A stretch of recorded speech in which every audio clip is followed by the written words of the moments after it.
According to Chief, the Rock Raiders are really smart. This can't be proven, as the Rock Raiders ate the IQ tests to cover up the evidence. That has absolutely nothing to do with what we're here to talk about today, but that is rather entertaining, and that has calmed me down a little bit, because goodness knows I'm feeling a little bit nervous right now. So, good evening, ladies and gentlemen, and hello.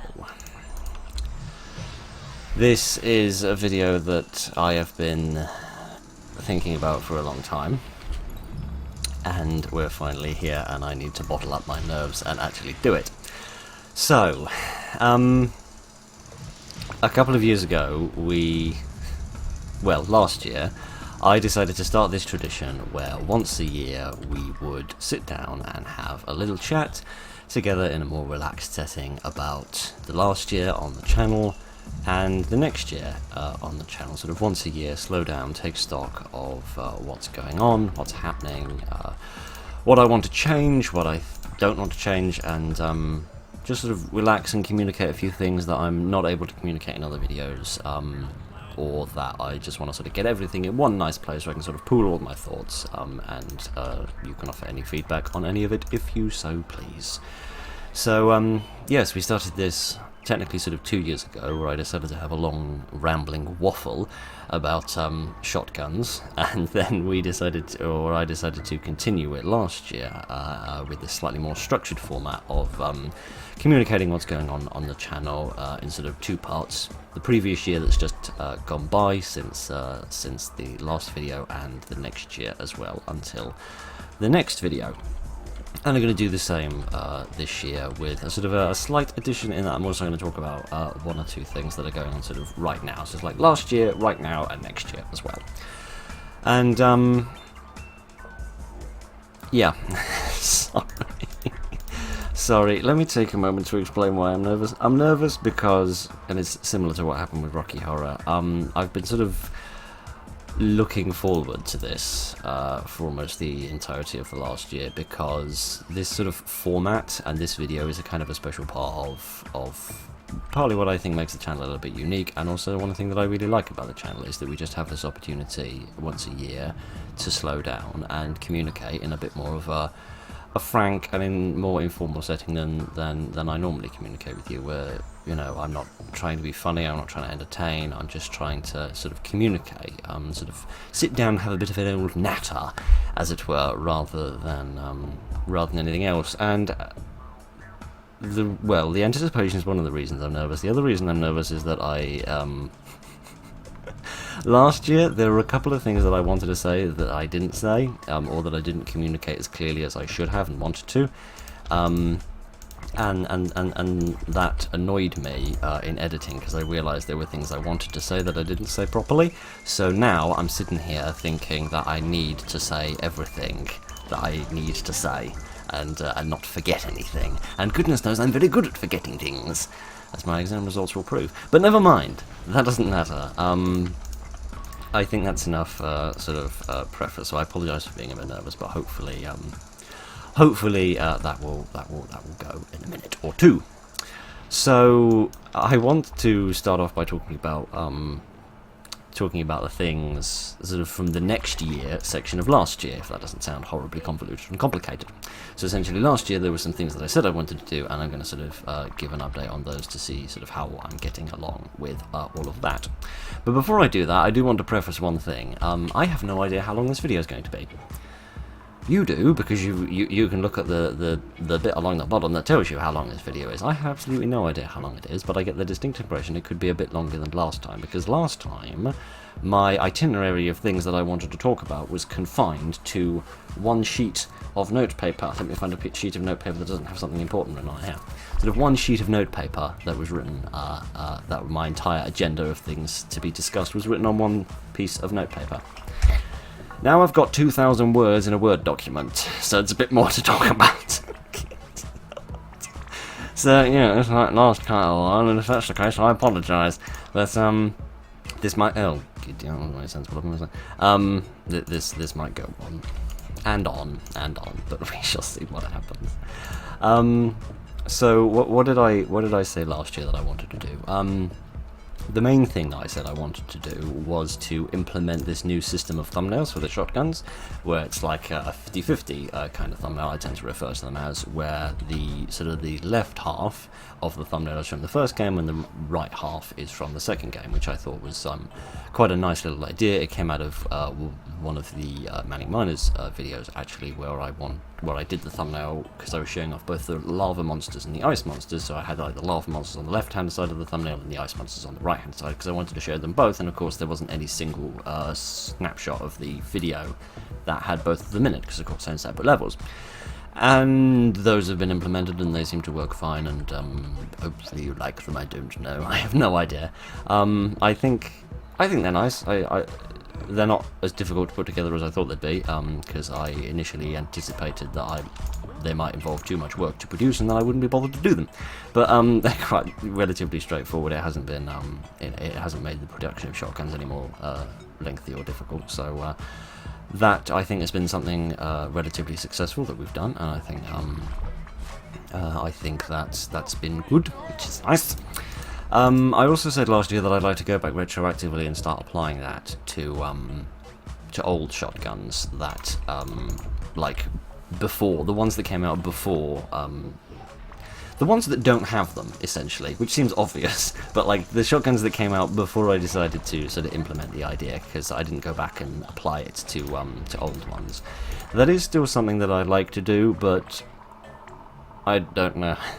For the videos that are themed to some degree or another, I think it's worth doing. For the ones that aren't themed, I don't think there's as much point in doing it, because I feel like the thumbnails are also quite useful for communicating the theme that is going on. So, for example, in Shotgun that's coming on, I'm not sure when it's coming on. When's it coming on? It's coming on in late July. It's coming on in late July, sorry. I have the schedule written on a wall over there. Not on the wall, I'm not scrolling on the wall like a maniac. I'm doing other things like a maniac, like dribbling on randomly about crap that nobody could possibly be interested in, but you know. I'm not writing on the wall, so you don't need to cart me off in a straitjacket just yet. Yeah, there's a shotgun that's coming out at the end of July, which is a shotgun of mannequin horror. So it's essentially 2 videos where the bad guys are mannequins. Right? It's like the mannequins come to life and they chase you and kill you and stuff, right? I'm sure you can figure that much out without me explaining it in overt detail. And the thumbnail essentially is the mannequin in the first game on the left and the mannequin in the second game on the right.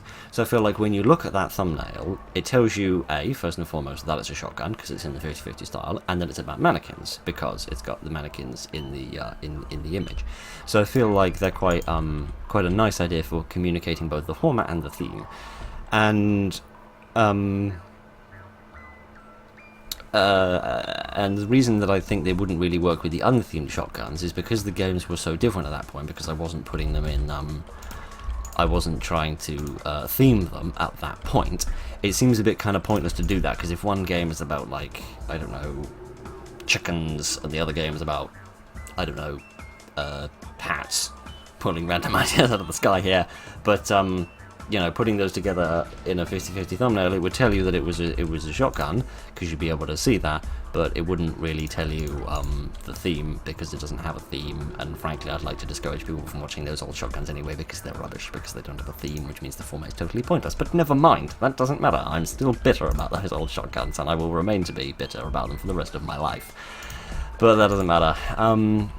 But I would like to go back and apply those types of thumbnails retroactively to old shotguns. It would just require a bit of work, because I would have to actually watch the shotguns on YouTube, because I don't have videos archived in terms of like a backup of every video I've ever uploaded to YouTube on like a hard drive somewhere.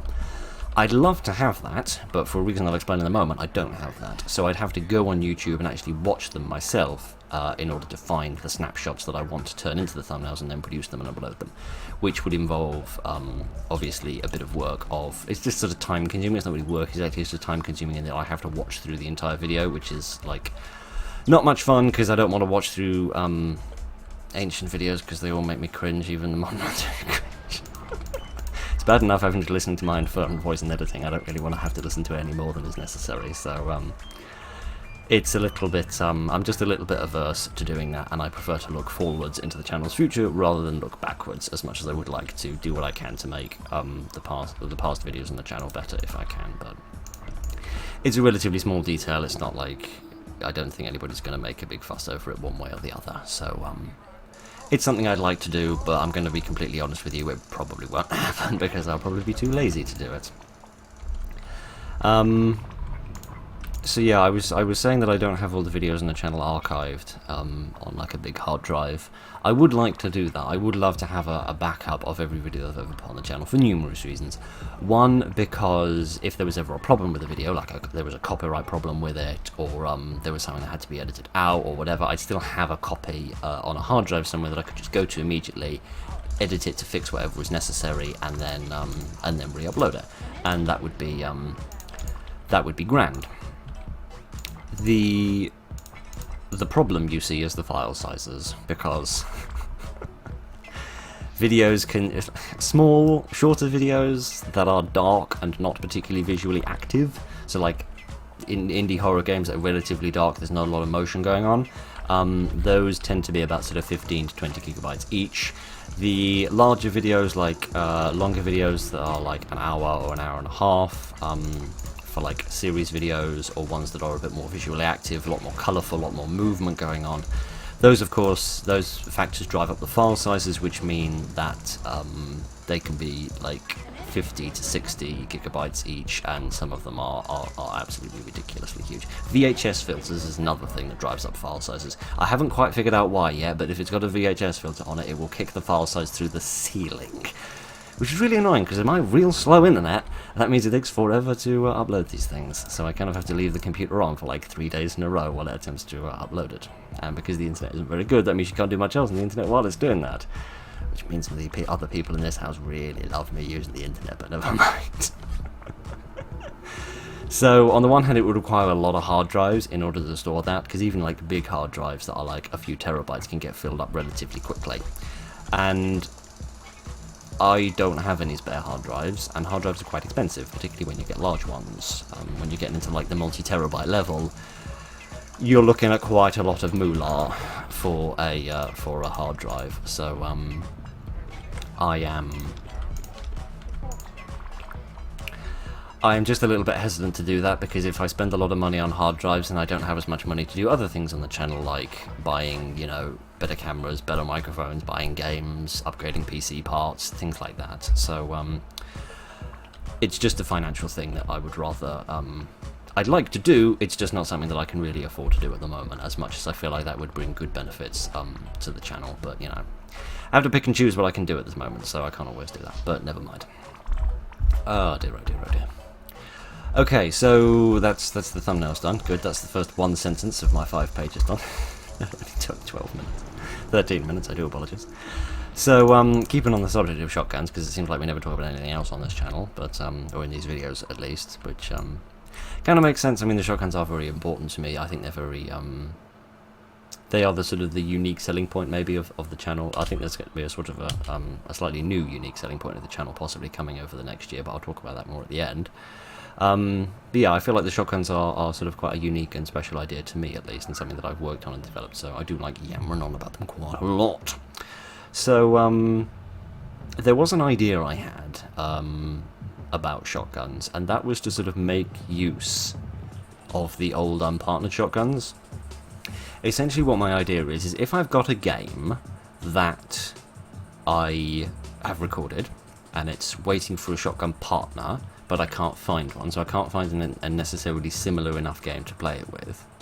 My idea was that I would go back to old unthemed shotguns and pick out the games from there that I remember the rough details of. So if, say for example, it's a game in a hospital, for example, like a horror game in a hospital with a VHS filter, and I've got another game that's set in a hospital and it's a horror game with a VHS filter, and I'm waiting for a partner, and I know that a potential partner might exist in an old unthemed shotgun, that I would go back and replay that game, so make a fresh recording on the old game, and use that to partner up the shotgun. Now this comes with a couple of caveats. The first caveat, of course, is that this would only be done if I've got a video that is waiting for a partner that I can't find a partner for. So a video that's been sat there for like 6 months and I'm struggling to find anything to partner it up with, and it's either go back and record an old thing, or re-record an old thing in order to make a partner for it and make a shotgun, or leave it on the hard drive even longer. because I talked about this last year with the amount of time it sometimes takes to find partners for shotguns. And I mentioned a game that had been sitting on my hard drive since August of the previous year, so it's been sitting there for about 11 months at the time of recording, and it's still sitting there because I still haven't found anything for it. Mainly because it doesn't have a distinct theme, it's just a kind of a general horror game. It doesn't have any, like, it doesn't have a distinctive bad guy, it doesn't have a distinctive enemy, it doesn't have a distinctive visual style, there's nothing that jumps out of it as like you could categorize it with, and games being able to be put in certain categories and having certain characteristics really help when I'm trying to find partners for them. And it's still sitting there. So before it was nearly a year old, now it's nearly 2 years old. So isn't that wonderful? So yeah, it was just a way of kind of preventing that from happening so much, where I could make use of these pieces of footage that are just sitting on the hard drive not doing anything, and they finally get to see the light of day, and also maybe make better use of those old games that were once played in the shotguns. Now, if I were to implement this idea, and I'm not saying that I am going to implement this idea, this is just an idea that I've had, and it's just rolling around in my brain. I haven't decided whether to definitely do this or definitely not do this yet. But an obvious question that comes up is then what happens with the old shotgun? So that, because if I re-record an old game and then I put that into a new shotgun which is themed, and then that goes out, we've then got 2 recordings of the same game on the channel, which to me doesn't seem quite right. Because sometimes I have revisited games that I've played in the past, like, I'm trying to think of the other examples of that. We did Penguin Dogma again, and we also did At Timor again, where we had that, I put revisited in the title to make it a bit more obvious, to make it more distinct rather from the first one. But in both of those cases, it was that I was playing a new version of the game. In fact, in both versions of the game, it was that I was playing like the full version, because with Penguin Dogma it was the demo and then the full game, and then with At Timor it was the itch.io version and then the Steam version, and the Steam version was significantly more advanced than the itch.io version. So I feel like there was enough difference there within the games in order to actually merit going back and playing them again, because if I didn't think it merited going back to play them again, I wouldn't have done it. So the difference here with the shotguns is that it's exactly the same game. I mean, the game might have been updated since the last time I played it, you know, because it probably would have been, you know, at least 18 months ago, maybe even longer than that. So the chances are maybe the game has been updated to some degree, maybe it isn't exactly the same. But I think in most of the cases it's going to be largely the same. And I'm slightly averse to having multiple recordings of the same game on the channel, because that seems like I'm sort of padding stuff out, and I'm like being a bit cheap, when really I should be kind of like finding new, fresh games to show you and entertain you with, rather than rehashing old stuff. I noticed that a bit. We made some analogies to musicians last year as well. I noticed that a bit with music as well, sometimes when a musician like re-records a song, but it's largely a very similar recording to the previous one. If it's a vastly different one, like they're singing a song in like a very upbeat fashion, and then the next time they're singing it as like a sad song, and they like change the musical arrangement in order to be, you know, sadder, and they've slowed the pace down and maybe changed some of the lyrics around, then that's absolutely fine, because it's like 2 different experiences of the same core subject, right? Like the demo and the full game of a game, you see. But if the 2 recordings of the song are quite similar, it seems like they're kind of just like pumping out another song rather than finding something new, and I'm slightly hesitant to end up doing that myself. So, again, I don't know what to do in that case. Is the case that I go back in time and delete the old shotgun that we're now re-recording something out of? Because on the one hand, I kind of don't want to do that, because I don't like going back and deleting stuff from the past, as much as I cringe beyond belief thinking about some of the older videos on the channel, particularly way back, like the very first videos that we ever made, with all the technical problems that they had, beyond anything else. On the one hand, I'd like to get rid of them. On the one hand, I'd like to get rid of them for the sake of them not being there, but on the other hand, I feel like that's a bit disingenuous to do that. I feel like, as much as I am not proud of those videos, they are an integral part of where the channel came from, and sort of how the channel developed and how it's grown.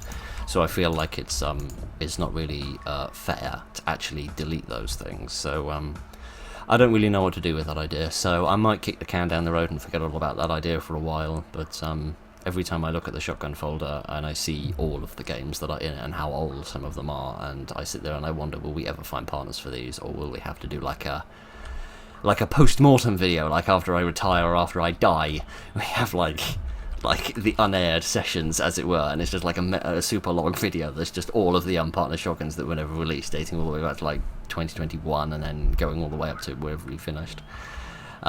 Which could be a nice idea to have, you know, that could be an interesting thing to do right at the end of the channel's lifetime, whenever that comes about, or right at the end of my lifetime, whenever the end of that comes about. But, I don't know. It's just an idea that I've had.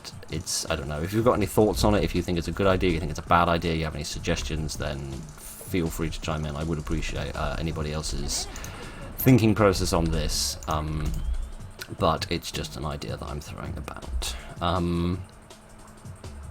Oh yeah, one thing that I thought was worth mentioning since we are discussing this is that there is a slight precedent for me doing this. I have done something vaguely similar in the past, and that's replaying failed games. Like a game that I've tried to play a long time ago, and then it's become a failed recording and ended up in outtakes. But then I've gone back and replayed it later on, much later, when I've like forgotten all the details of the game. I've sort of gone back and replayed it to some degree, for the sake of a shotgun, because there was a shotgun of church horror that came out some time ago. I can't remember when exactly that was. It was called Our Lady of Sorrow and Blood Moon Church, I think, were the two games, and Blood Moon Church was a previously failed recording. In fact, I think it appears in one of the earliest outtakes videos. It's like one of the first three. I can't remember which one exactly, but it does appear there. There is a clip from my first recording of Blood Moon Church in there, which was a failed recording, and then I went back to the game, replayed it much later, and it then turned into a proper shotgun episode that we could actually put into a shotgun. So there is some degree of precedent for this, but I feel like that circumnavigates most of the issues of this idea of replaying old stuff out of unthemed shotguns. Because when it was a failed recording, of course, there was no video on the channel from that, with the exception of maybe a tiny clip from outtakes, so there was nothing that needed to be deleted from it to prevent any doubling up, and if anything was left up, in the sense that the video wasn't deleted, then it didn't mean that there were like two recordings of the same game on the channel. There was just like 10 seconds of it in an outtakes video, and then the actual proper full game being played properly without me being stupid, and then appearing in a shotgun. So there is some precedent for this happening, but I feel like that didn't cause the problems that I think this potential idea is going to cause. So I don't really know what to do about that. But anyway, you will be glad to know that is all I'm going to say about shotguns. That is literally all I'm going to say about shotguns, because I know I yammer on and on and on and on about them, so you'll be glad to know that that's the end of that.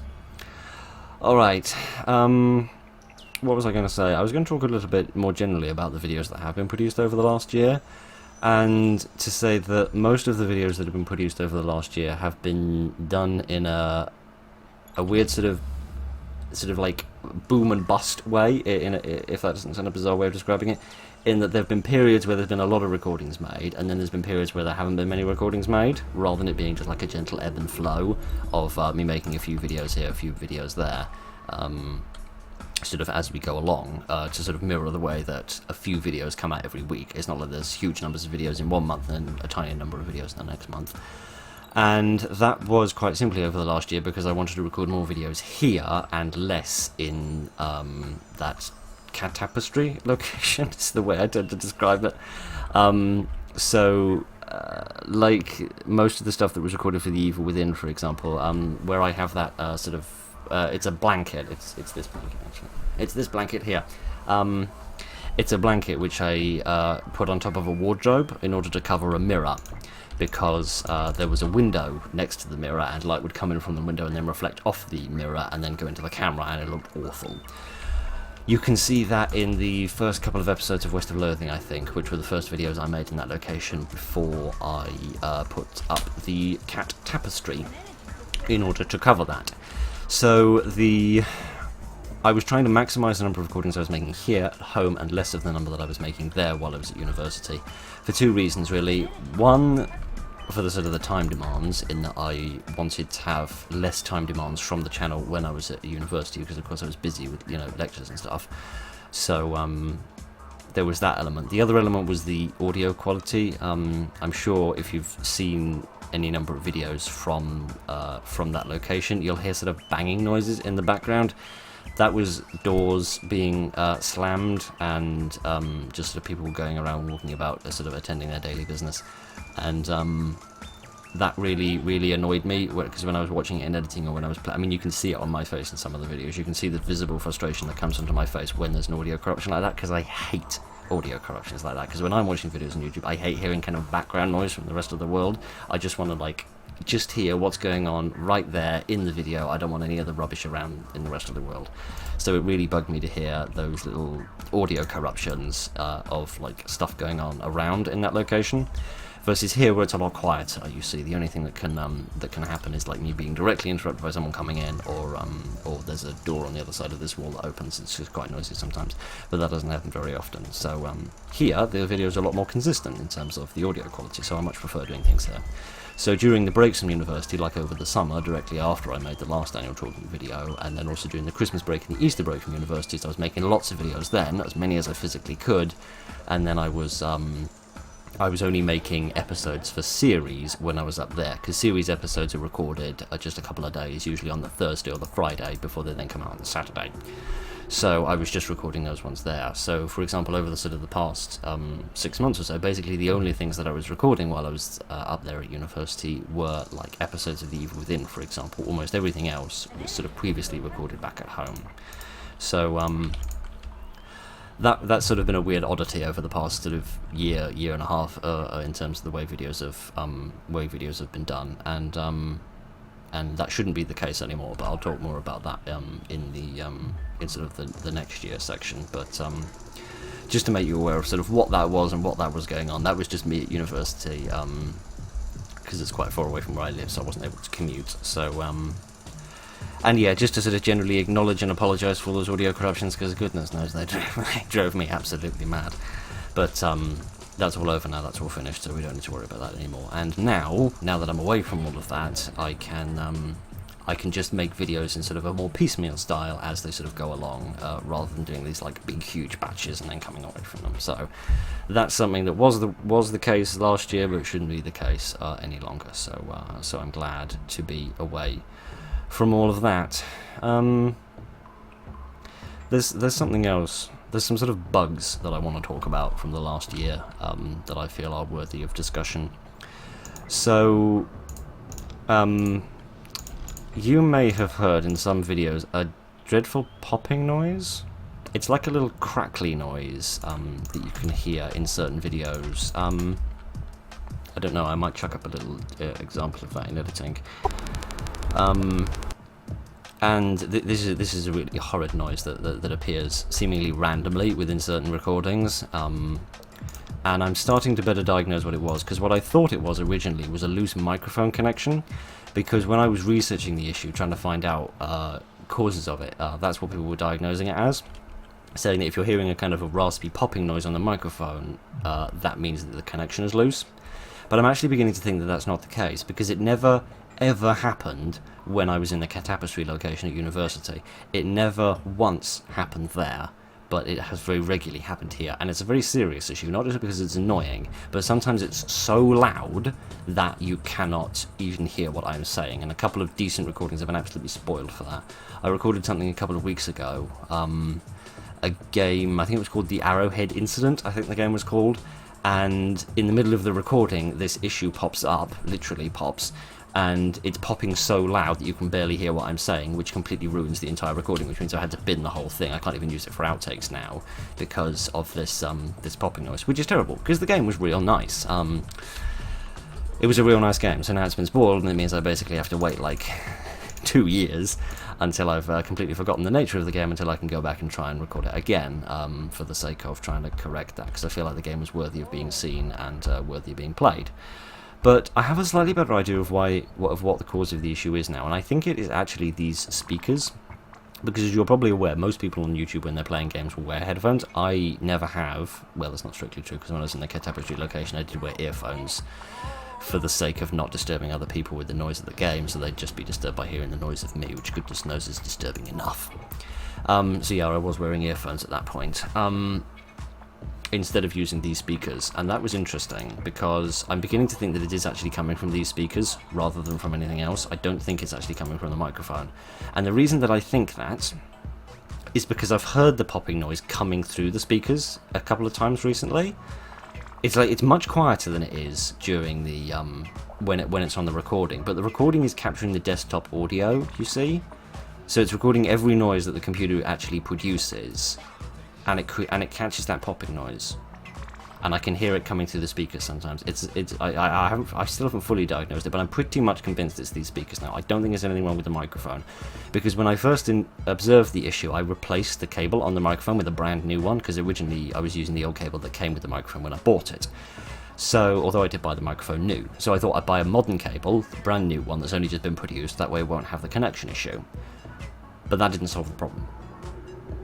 And it's still there, and I can hear it through the speakers. So I'm pretty much convinced it's coming through the speakers now. So the solution to the problem, or the solution to this bug, and to prevent it from corrupting future recordings, is to replace the speakers. Which I'd like to do, but there's a problem with that. These speakers aren't made anymore. So I can't just buy a newly produced set of these speakers. I could only buy a second-hand pair of these speakers, which are likely to be exactly the same age that these ones are, and then... goodness sake. Goes to university and has no brain at all. Yeah, I'd have to buy a second-hand set of these speakers, which would likely be just as old as these ones are, and likely suffer from the same, what I presume is an age-related issue. The other alternative would be to buy a new pair of speakers, that I could use instead. Now that would be a decent idea. The only problem is I really like the quality of these speakers. They're really nice for both games and for music. They've got really nice bass in them, and they're also a very nice height. Because what you may not realise is that you, in terms of the camera, in terms of what you're looking through, have always rested on that speaker, right? Every single video Every single video apart from Inquire Within Upon Everything. Goodness sake. That's still a mouthful.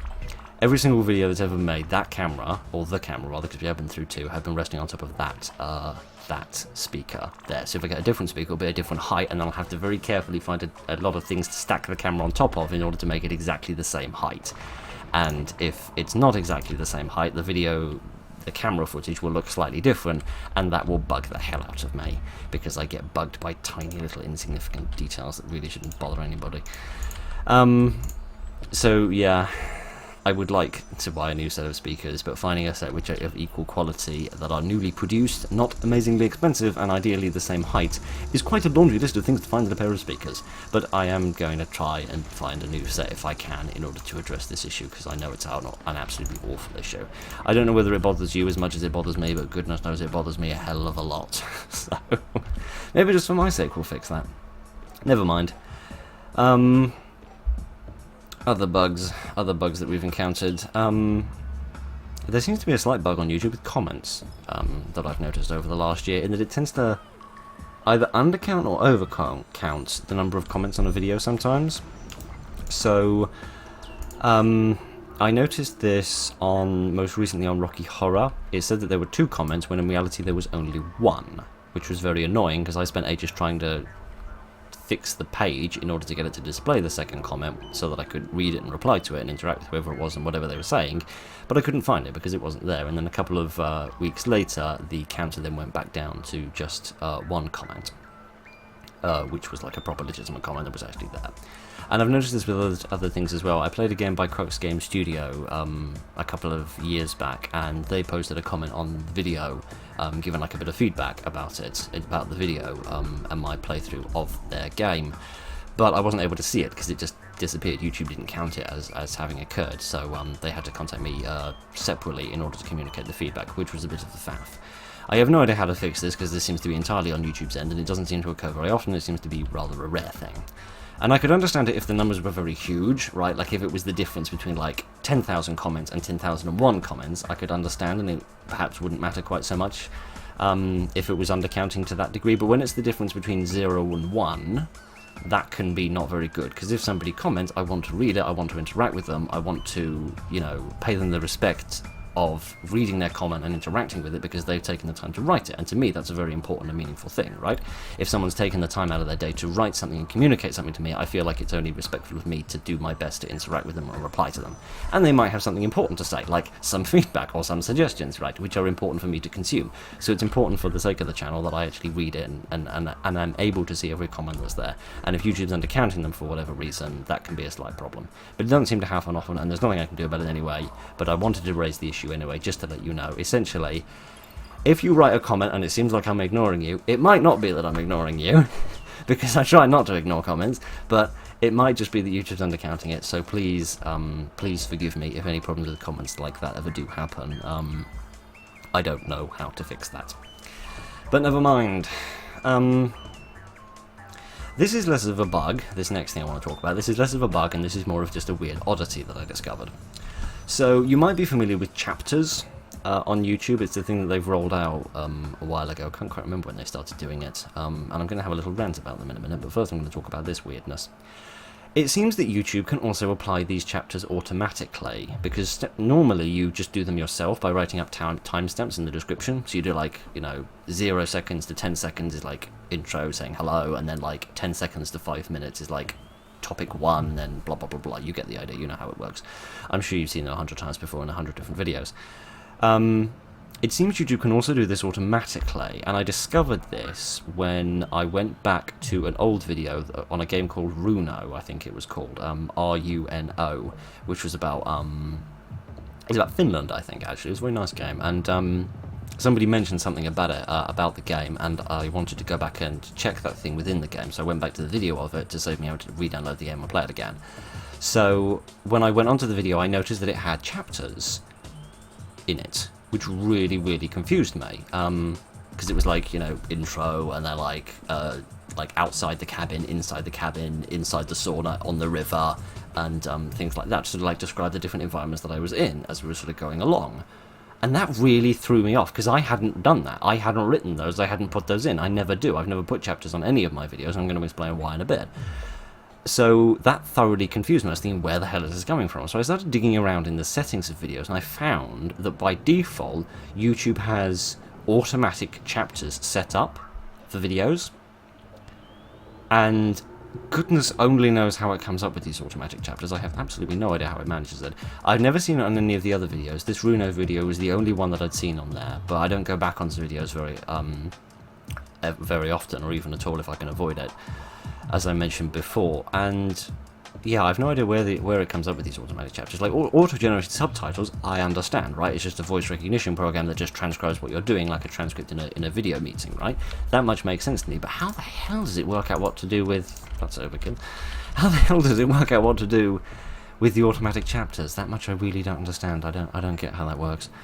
But anyway, I've gone through every past video on the channel, and I've changed the settings so that by default it does not set up automatic chapters, and I've set up the settings so that when future videos are uploaded, these also do not have automatic chapters applied to them, because I'm not a massive fan of chapters. And I will explain why. I like chapters, but I don't think chapters are suitable for the channel, right? Because I think in some videos, chapters make complete sense, right? And I'll explain an example of when I made brilliant use of chapters in other people's videos. So when I was looking to start up the channel, and I was looking at various different microphones I was watching a lot of reviews of different microphones. And this was at the time when chapters were a thing, of course, and the reviewers would put little different chapters for the different ways they were testing the microphone. So they'd have like the standard plug-and-play recording. You just plug it in and record off a standard piece of software like Audacity or something. This is what it sounds like. And then they do another one, which is like, this is what it sounds like if you record it and then do a bit of like post-production on it to kind of clean it up. This is what it'll sound like. This is what it's like if you do it in like a studio with like sound proofing, and there's like sound pads that many people have on their walls, you know, to sort of show you the different ways you can make the microphone quality sound better using the same piece of hardware if you're doing it in a different environment or you're doing different post-production things. And that was really useful for me, because what I wanted was just the basic bog standard recording of it, because I don't do anything post-production with the audio, with the exception in editing sometimes of making some bits louder and some bits quieter if the audio balancing isn't perfect regarding like the game and the microphone. But other than that, I don't do anything post with it, and I don't have a particularly advanced like studio to do it in terms of this room. There's nothing particularly special about the walls. I don't have any sound pads, don't have any soundproofing, blah blah blah blah blah. So what I wanted was to find the bit in the review that was specific to my circumstances, like the basic plug and play, stick it in, what does it sound like? Because that's what it was going to sound like for me in the videos, so that's the bit where I wanted to listen to. And the chapters allowed me to find that bit immediately and just watch that bit, and I could ignore the rest. I knew I'd got the information that I needed. I could go on to the next review or onto the next microphone, and it was brilliant, right? Chapters were very useful, right? And I think in those kind of informative videos, they are very useful, because it allows you to find the specific bit that you're looking for. Another example of where I find them is in like educational videos, because there's a channel I watch that does biographies of people from history, and they have chapters there where they do like their childhood, and then like their adolescence, and then like perhaps if they had like a military career, here's the bit where they were in the military, or then like a governmental career, here's like when they were president or whatever, and then like the later bit of like retirement, for example, and they show the individual chapters of this bit. Now, while I don't make use of them, I think they could be quite useful if you were researching this person, for example. Say you're writing an essay on somebody for like a history project or something, and you want to write specifically about, say, I don't know, the childhoods of kings of England, for example. You could just find the bit that you want, rather than having to sit there waiting for it to start and not being sure it started, not being sure it ends. The chapter tells you exactly where that is, so you can get the information out of it that you really need, which makes chapters brilliant. Chapters, in my humble opinion, do not work in entertainment videos whatsoever. So in gaming videos, I think they bear no point whatsoever in having chapters in them at all. And I do see them in gaming videos quite regularly. If I get stuck in a game, and like a little indie game where there's no like published walkthrough that I can read on the internet, then I have to look up somebody else's video in order to watch it and get an idea of how to progress with the game, like to solve a puzzle or defeat a boss or whatever it is that's got me stuck.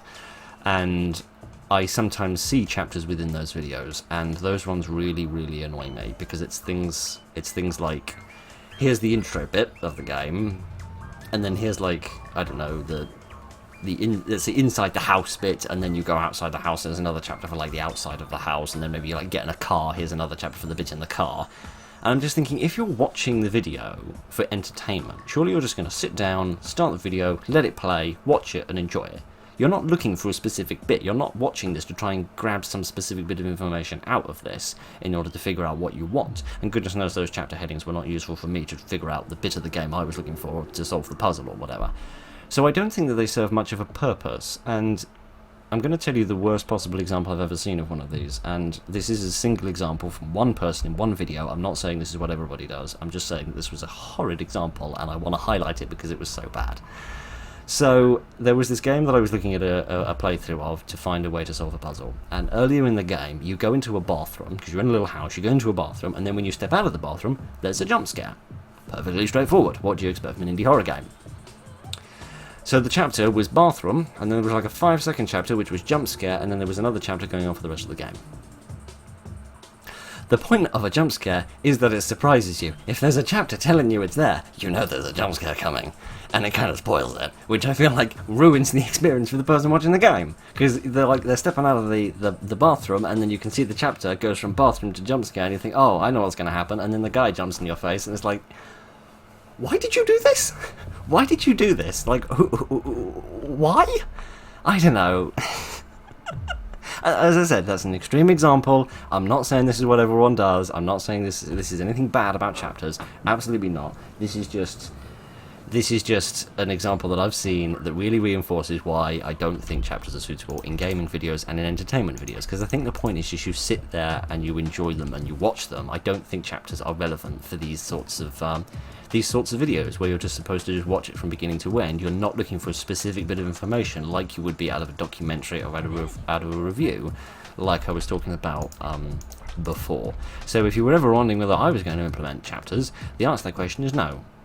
The only place where I could possibly think that they'd serve any kind of benefit is in videos like this, the annual Talkin video, where I could maybe like have the different topics that I'm talking about. So I have like, this chapter is me talking about shotguns, this chapter is me talking about outtakes, this chapter is me talking about manic miners, blah blah blah blah blah.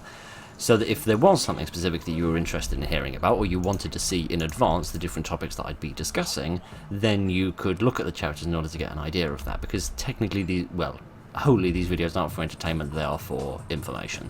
And again, I feel chapters are better for informational videos than for educational than for entertainment videos. I don't know. Perhaps you agree, perhaps you disagree, perhaps you think I'm making a mountain out of a molehill. It wouldn't be the first time. But I don't think I will put chapters on these videos. Mainly because it's a lot of work, because while you're going through and editing, you have to note down all the timestamps of the individual bits. So you have to note down, or when does the bit about shotguns start, or when does the bit about shotguns finish, and so on, which is a lot. It's not a lot to do, but it's work to do, and goodness knows I'm far too lazy to do it. So, So yes, that won't be happening, but yeah. Anyway, that was just the point I wanted to make about chapters, unlike the automatic chapters turning out. Goodness knows however they turned up. Never mind. Okay, last sort of thing I want to talk about the previous year, because I appreciate we've been going quite a long time already. Although saying that, speaking of the last year, it's just a random point. It bears no relevance to anything, but I want to say it anyway. So this year I published, we published the longest video ever that's ever gone out on the channel. It was on a game called Field Hospital Dr. Taylor's Story, I think it was called. It was a very good game. Yeah, I would highly recommend that game to anybody and everybody. Very nice game, but quite a long game. And the video that I made on it was like 2 hours and 35 minutes, I think, and I mentioned it to a friend of mine, and they said that meant it was about 5 minutes shorter than Black Panther 2. And those superhero movies are famous for being really, really long. And it just struck me that, wow, there are some people on this site who are making shorts that last like 10 seconds, and there's me making a video that's as long as a superhero movie. And it just kind of struck me as like, oh wow, that's actually what I'm doing here. And yeah, that sort of just hit me as a bit of a surprise. I wasn't cognizant of what I was doing until my friend mentioned that. So anyway, that's not important. But what I did want to talk about, just randomly, is a couple of weird videos that have been kind of strangely popular over the last year. As in sort of videos that have been published over the last year that have been strangely popular. And by strangely popular, I mean they've had a sort of a very sudden increase in the amount of attention that's being paid to them. And I don't think it's because of any. It's not like it's more popular because it's like a better quality video. In fact, some of the times I think it's because they're a worse quality video. Well, not because, but in spite of the fact it's a worse quality video. And these sort of strangely popular videos, and sort of linking in with something with something else. But it sort of links into the fact that I don't understand. I don't think anybody. I'd be amazed even if YouTube understands how the YouTube algorithm works in terms of recommending things to people. Not just in terms of taking your previous consumption history and then picking whether or not to recommend a specific video to you, but more from the angle of taking a video, like taking one of my videos, how does YouTube decide who to recommend that to and who not to recommend that to, and where and when to recommend that, as it were. Now, on the one hand, it doesn't matter how the algorithm works, and I'll explain why once I finish talking about this, but I don't really understand how the algorithm works. Perhaps there are some people that have done some sort of analysis on it in order to try and figure it out, and perhaps YouTube is communicating about this a bit more, but since it's something that I'm not massively influenced by, it doesn't matter all that much to me. But so there's a couple of videos that sort of exemplify this are Meat Grinder. I did a midweek video on a game called Meat Grinder, which was suddenly and bizarrely popular. And there was also a video much more recently on a little stealth game called Levis Umbra, I think it was called. It was Student Stealth Project. Very nice game. Very nice game indeed. And that was also strangely popular in that there was this sudden spike in both it being recommended to people and people watching it, but then the spike disappeared completely. And I'm going to show you on the screen now a couple of graphs, right, that have come out of the analytics. Okay, so the one... okay, yeah, sorry, it's difficult to do this because I haven't pre-prepared these graphs, but never mind.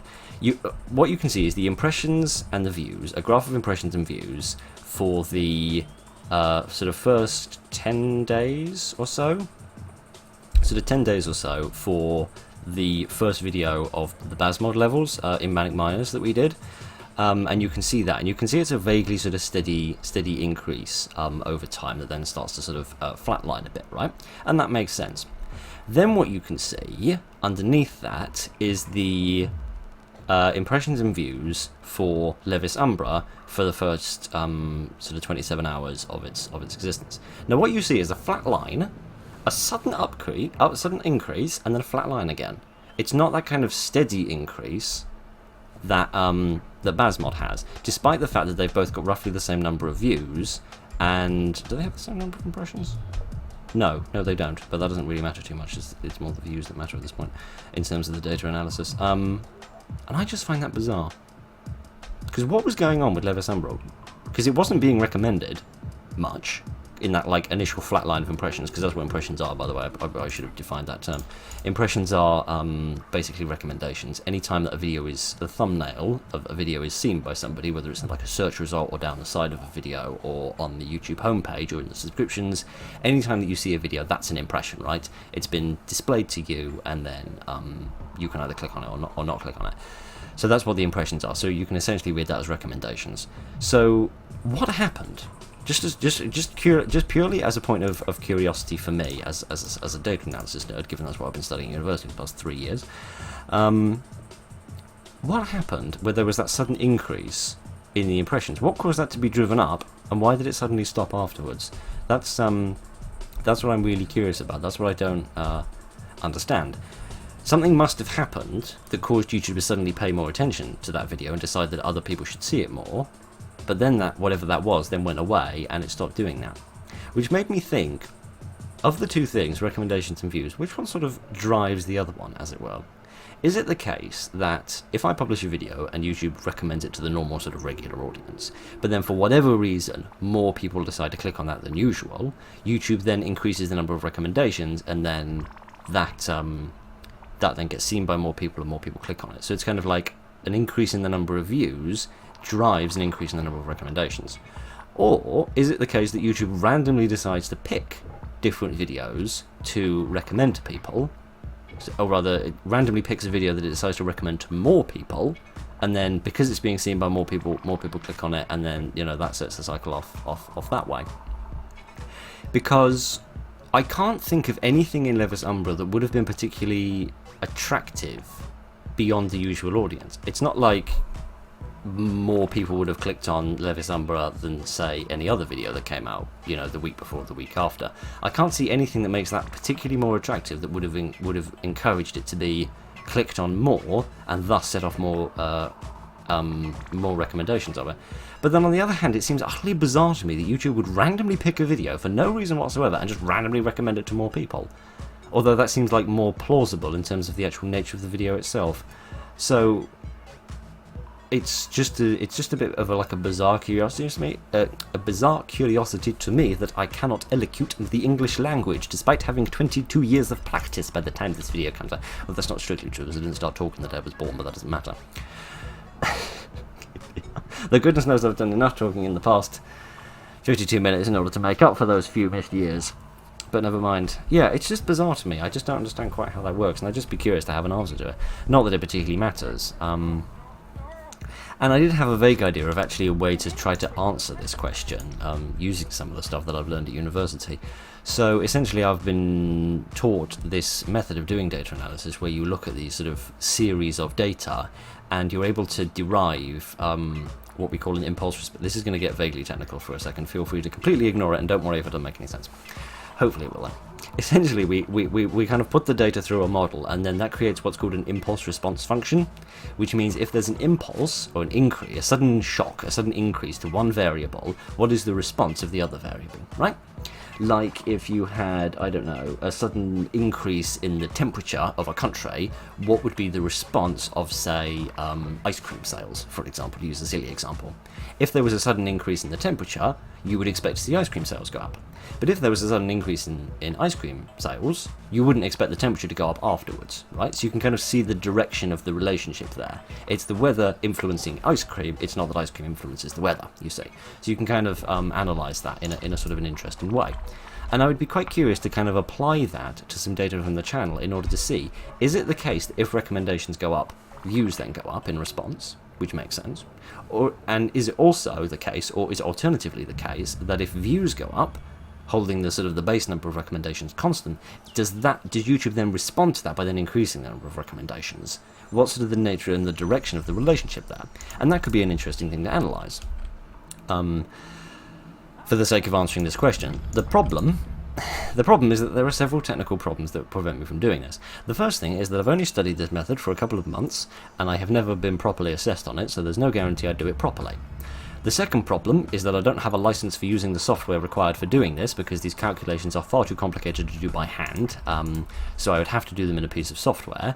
And while I have the software that I need, I only have an academic license to do it for, and I can't do it for personal or commercial projects, which is what stuff related to YouTube would come under. And buying the software would cost at minimum £500 if you want the most basic form of the software, but I'd probably need a slightly more advanced form of the software, which costs about £1,000 for the license. So, yeah, I kind of can't do that. Because if I had £1,000 to dump into the channel, goodness knows I wouldn't spend it on a license for the sake of poorly analysing some data. I would spend it on, like, you know, making a bigger, stronger computer and buying lots of games to play. So, the point is kind of null and void, but it's just a curiosity that I would quite like to explore. I suppose another small consideration of it, of course, is that because the channel is relatively small, the figures for the data might be sort of too small to draw any kind of major conclusions from. So in data analysis, you kind of need what are called large sample sizes in order to produce meaningful results. So let me try to explain that by using an example. If you imagine there's like a group of people in a room and you're trying to estimate the average height of these people, if you just picked out one person and took their height, and you assumed that that was the average, it would be quite unreliable, right? Because you're just looking at one person, you're not looking at lots of people. But if there's 100 people in the room and you take 10 of them, and you take the average of their 10 heights, that would probably be like a more believable method, right? Because it would be quite unlikely that you'd get like 10 super tall people or 10 super short people who are like skewing your average and making it unbelievable. And because the channel is relatively small, and because if I was doing it I'd only have access to the data from my channel, that could make the results a bit less sort of believable, because of the fact we're only using a little bit of data. If we had, say, if this was data coming from a larger channel that had a longer time span of stuff going on, and the numbers themselves were physically larger, then sort of small changes, small fluctuations would be a bit more visible, you see? So doing it on a relatively small channel from a relatively small period of time could make the results not very believable, as it were. So that's another sort of concern that I would have. It would be better to have like a great big pool of data from lots of different channels, and sort of pool all of that together and do like a big wider analysis of the data in order to try and understand how the algorithm works a bit better. So perhaps that's an idea for somebody else to work on, because goodness knows I don't have the money or the connections in order to make that work. So it's an idea, but again, I don't think it's anything that's ever actually going to happen. So forgive me for that. But anyway, now that we've talked about statistics for a while, I feel it's very necessary that I reiterate something that I said last year, and that I need to reiterate now. And that is that the statistics don't matter in the slightest to me. And when I talk about analysing these things and understanding how the algorithm works, that's not because I want to exploit the algorithm. It's not that I'm looking at Levis Umber and thinking, gee whiz, that video did 10 times better than my average video. If I could figure out what I did there, or what caused that popularity, and then implement that in other videos, then other videos are a bit more popular. I honestly don't give a rat's ass about the fact that one video is more popular and another video is less popular, and this is something that I talked about last year. I don't, in and of itself, care about the size of an audience. What I care about is the quality that the individual members of the audience receive from a video. Because if one person watches a video and they really enjoy it, that is a much bigger success in my book than 100,000 people watching a video and them all thinking that it was sort of middling or mediocre. I'd much rather have the quantity of an audience be smaller and the quality of the enjoyment they derive from the video being higher. If I could find some way of making the videos better so that people enjoyed them more, I would absolutely implement that, but I can't derive anything from that about the statistics. There's nothing in the statistics that tells me how much people enjoyed stuff, which is why I pay a huge amount of attention to things like comments and feedback, because that's a direct indicator of how much people are enjoying a video, and I pay very little attention to things like views and impressions, because to me they don't matter, because they don't tell me whether you enjoyed it or not.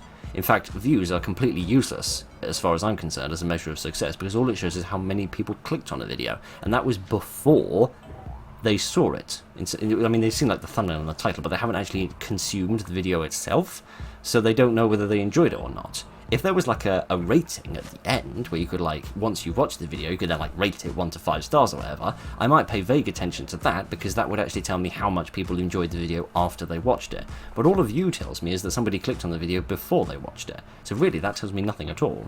So the statistics really do not matter to me, and I really dislike the people that chase the statistics. It's another thing I see sometimes when I'm watching other gaming videos on the site, where I see when I'm looking for walkthroughs on games, and you see people that are doing stuff to drive up the numbers and whatever it is, whether it's those stupid animations of the little mouse cursors clicking on proverbial red buttons, or whether it's people saying specific things trying to drive up numbers. It really gets on my nerves. I mean, don't get me wrong, everyone has the freedom and the right to follow whatever philosophy they want for YouTube. By all means, do what you think is right for your channel, but I think what's right for my channel and what's right for my audience is that I just provide quality content, and I don't bug people about clicking certain buttons or doing certain things or anything, right, for the sake of the statistics. Absolutely not. Come here, consume the videos if you want to, enjoy them if you do, and if you have enjoyed them, I am over the moon for that. I don't give anything about the actual numbers themselves. So I'm not trying to preach any kind of philosophy here or anything. I'm just trying to emphasize that although I am interested and curious about how the algorithm works, and I would like, from a data analysis perspective, to understand better how it works, I'm not saying that or trying to do that for the sake of exploiting it. I'm just doing it because I'm actually curious about how it works, because data analysis is a bit of an interest of mine. Otherwise I wouldn't have spent 3 years studying it at university. But never mind. It don't matter. And to kind of explain that, kind of explain my ethos and my ideas for doing this in a slightly better way, is a little analogy that I came up with during the last year, and I want to sort of explain it to you to try and communicate the way I feel about YouTube in a slightly better way than I have just managed to fumble doing completely there. So the analogy goes like this. Imagine that you're the host. Actually, no, imagine I am the host of a party, right? And you are attending the party, right? So the party's at my house, and you're at the party, and you are perhaps listening to music, you're talking to other guests, you're eating snacks, you're drinking some drinks that I provided, and you're generally sort of enjoying the party, right? This is the analogy of me creating the videos, and the sort of the channel being the sort of the space of the party, and the videos being the things that you're consuming, right? So you're sitting there, you're having a good time. Now it's my job as the host, as far as I'm concerned, to maximize the amount of enjoyment that you derive from the party, right? So if I see that your glass is empty, I should get you another drink, right? Or if I see that the music has stopped playing, I should put another CD in, because you can tell how ancient I am in terms of the parties I organise. The answer to that is I don't organise parties at all, because I prefer to be over the internet rather than in person, but that isn't the point. It's like the host's job to make sure that the guests are as entertained as possible, right? Doing whatever is necessary in order to make the guests happy and make sure they have a nice experience of the party, right? Now, what the host should not do is neglect the guests by going to the front door onto the street and stopping people who are passing by and saying, hey, we're having a really great party in here. Do you want to come and join this nice party that we're having? Because while I'm out doing that, while I'm out there advertising the party on the street, I'm not in the party looking after you and making sure that you're having a nice time, you see. I'm not there refilling your glass and refilling your snacks, you see. I'm neglecting you. I'm neglecting the partygoers, the guests, who have already decided to come to the party, to try and expand the number of guests for the sake of people who are outside who haven't joined the party. And to me that doesn't seem right, because if you've taken the time and the effort to come to the party and enjoy the party, my effort should be focused on looking after you, not on looking after other people who haven't joined the party. I'll leave the door open, so if people on the street can hear the music and see inside, and they think, oh, that looks fun, I'd like to go and join that, and they decide on their own decision to come into the party and join in, then I'll look after them. Then I'll provide them with drinks and look after them just as much as I look after the current guests, right? But I'm not going to neglect my own guests to go out onto the street and tell other people how good the party is and try and get more people in. And that is what I see on YouTube far too often, particularly in the gaming sphere. I see people neglecting their own current audience for the sake of expanding it and getting more people in. And as soon as people are in the door, as soon as they're in the door and watching it, they then get neglected for the sake of the new people. And this sort of links into what I was saying about those stupid animations that drive me up the bleeding wall, where they're trying to encourage people to press a certain red button. It's like, if you have already pressed that red button, You don't want the video being spoiled by somebody spending 30 seconds in a silly animation coming up telling you to do it, because you've already done it, right? And this is not even going into the whole debate that I want to have one day about people already know how to do that, you don't need to tell them how to do it. But that's not the point, we're not having that debate, we're having a different debate right now.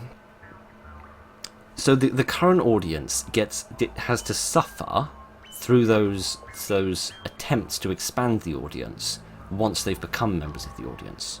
And I don't think that's right. I think that the audience should be catered to as much as possible, and everybody else who's outside is welcome to join, by all means, absolutely. Come and join the party if you want to, but I'm not going to stand there on the front door and neglect my own guests for the sake of expanding the audience. And that's the kind of the ethos and the mentality that I try to approach YouTube doing.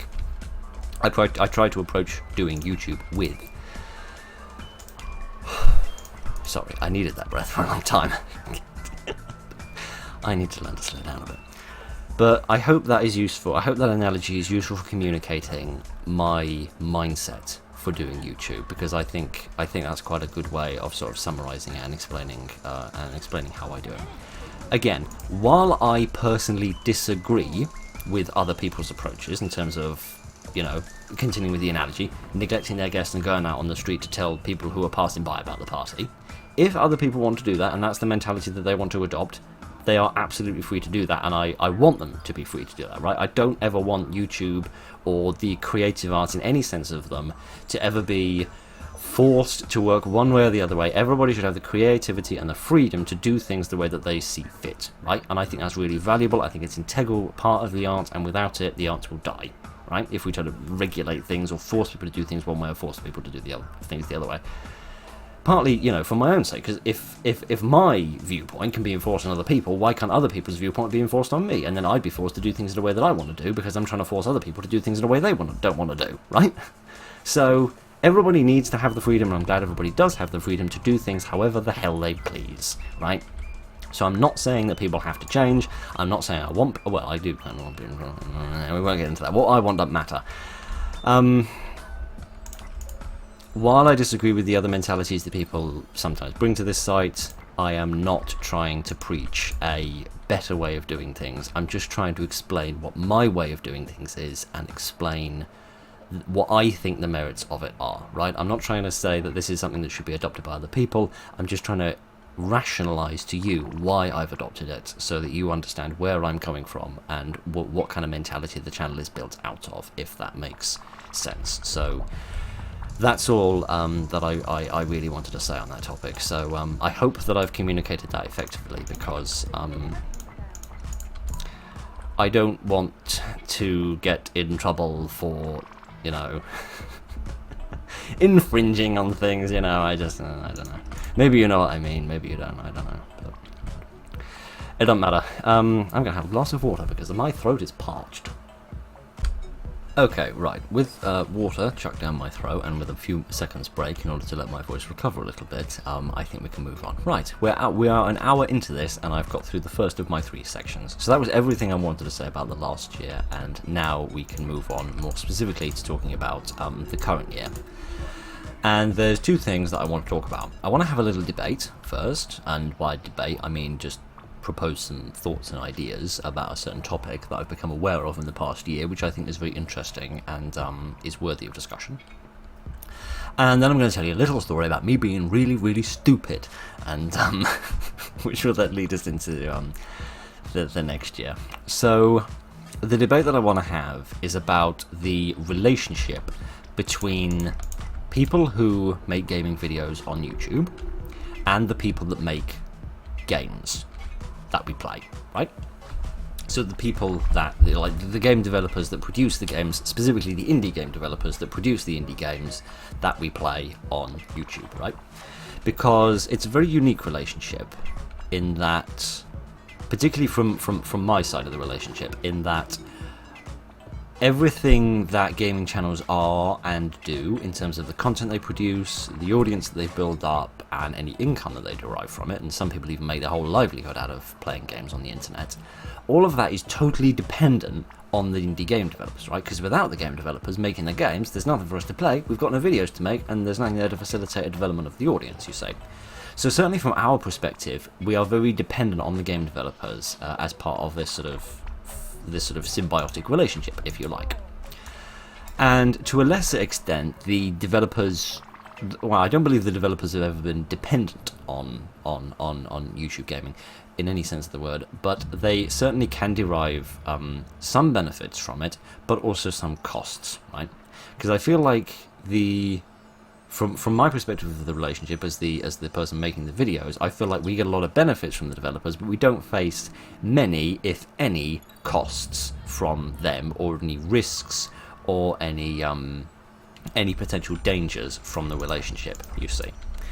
And it's sort of the nature of this relationship and the balance of the relationship that I want to discuss, because developers can face disadvantages and costs from us, and by us I mean people who make videos on the internet. I think it is possible that they face certain costs from this.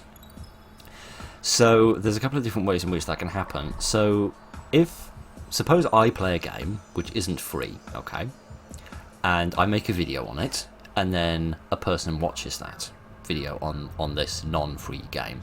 Have I deprived the developer of revenue there? Have I deprived them from a sale and some money? Obviously they've got money from me because I bought the game and I played it, but what about the person who watched my video and then did that deprive the developer of that audience member's revenue, for example, if they otherwise would have gone and watched, or rather they would have otherwise gone and bought the game and played it, but instead they watched the video which was free? Does that decrease the revenue for the developers? And if so, does widespread gaming on YouTube decrease in a meaningful manner the amount of revenue that developers are receiving?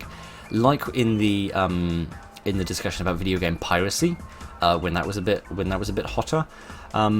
I say hotter as in the discussion was hotter in that more people were discussing it. I don't mean hotter as in it was like a hot thing to do, by all means, by absolutely no measure whatsoever. Not at all.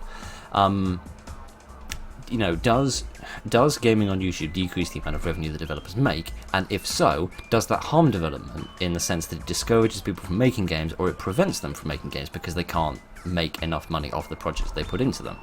And goodness knows that indie game developers deserve to make money off the projects that they produce, because they put a lot of hard work into them and they make a lot of really good games. Don't get me wrong, there are some rubbish games out there which are far too overpriced, absolutely there are, but the vast majority of indie games, I think, are very worthy of the £5 that they ask for them, or whatever.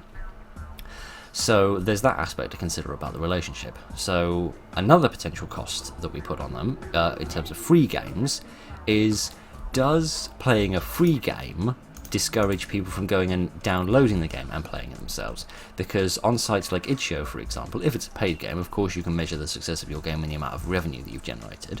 But for free games, I think it's more common that people measure it by the number of times the game gets downloaded, because that kind of measures sort of the player base, if you like, the number of people that have gone on to actually download the game and play it.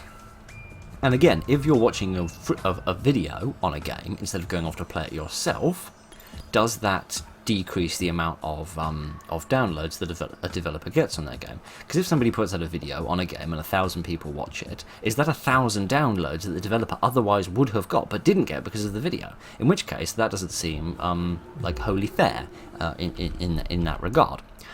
So those are a couple of the costs. Another one which was mentioned, because I've been discussing this with I've had short discussions with two game developers of different games that I've played actually on the channel over the past sort of 6 months or so, sort of getting their ideas on this and sort of their perspective on it, which has been very interesting and very valuable, and I thank them both for their contributions to my thoughts.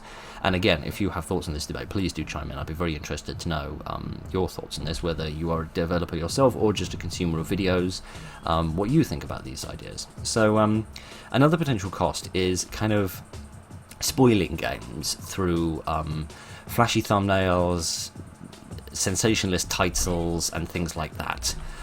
Does the presence of those within videos that are on YouTube, can that spoil games for people even if they're not watching the video, right?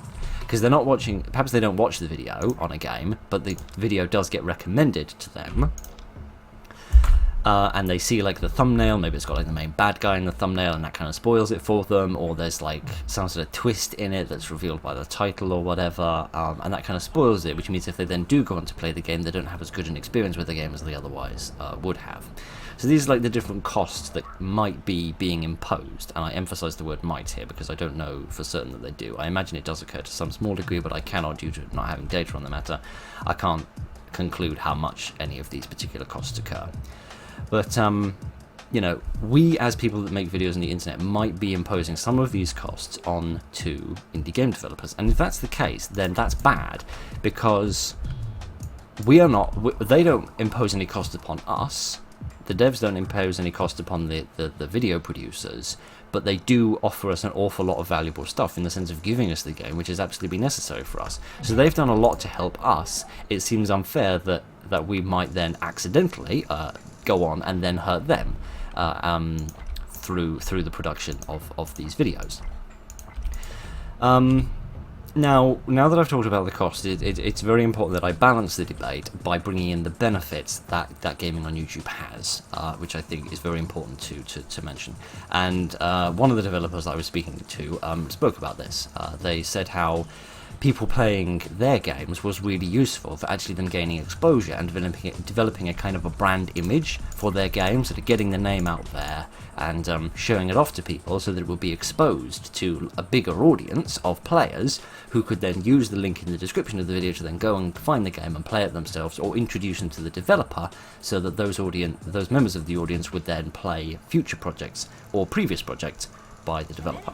So on the one hand, developers can gain that benefit from us, so I suppose it's not entirely true they don't gain any benefits from us. I should have thought of that earlier, but never mind.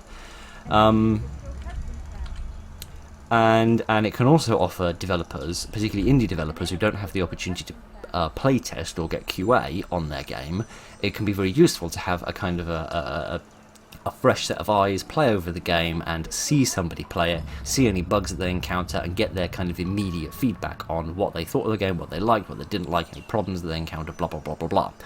Right?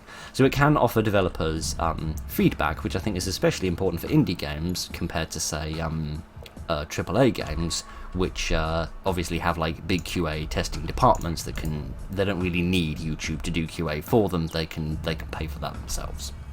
So there are some benefits that come from that for the developers. For the audience themselves, I think it's also quite important.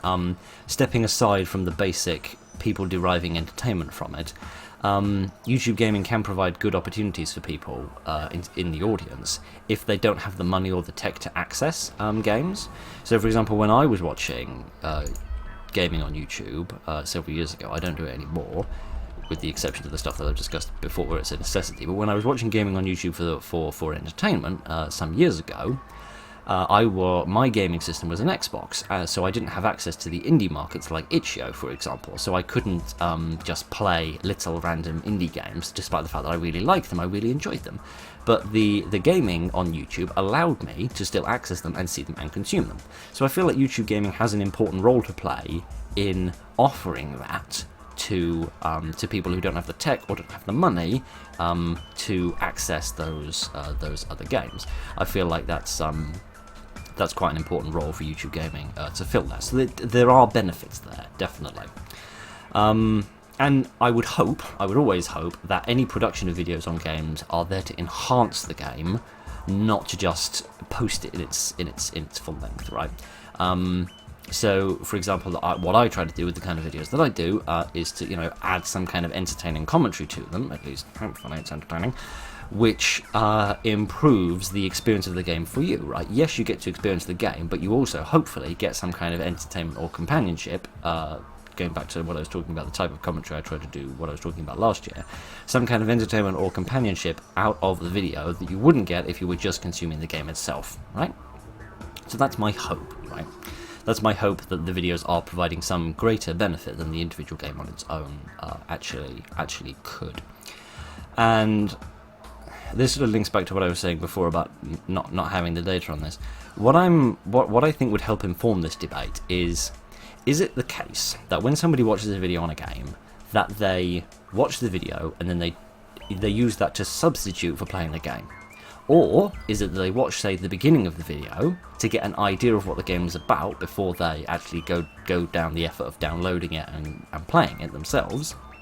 They just sort of use that as like a primer, like a free demo, as it were, to get an idea of the game and be exposed to new games, and then they go off and play the games themselves. Because if that's true for the vast majority of people, that they're just using videos to expose them to ideas and then they go off and play the games themselves, which gives the developers the revenue and the downloads that they deserve, then that isn't as much of a problem as if it is that videos are siphoning off revenue and downloads because people are watching the games on YouTube instead of downloading and playing them and buying them themselves. And if we could understand the sort of the composition of the market, as it were, and understand what proportion of the audience substitutes the games for the videos, and what proportion of the game, or what proportions of the audience uses the videos in order to expose them to the games to then go off and play them afterwards, I think that would help inform the debate. But again, without data, I can't know that. So you'd have to like conduct surveys and ask people, you know, do you watch this video on a game? Would you have otherwise gone and played the game anyway, or do you just use it to expose you to new games? Blah blah blah blah blah, repeating what I've said before.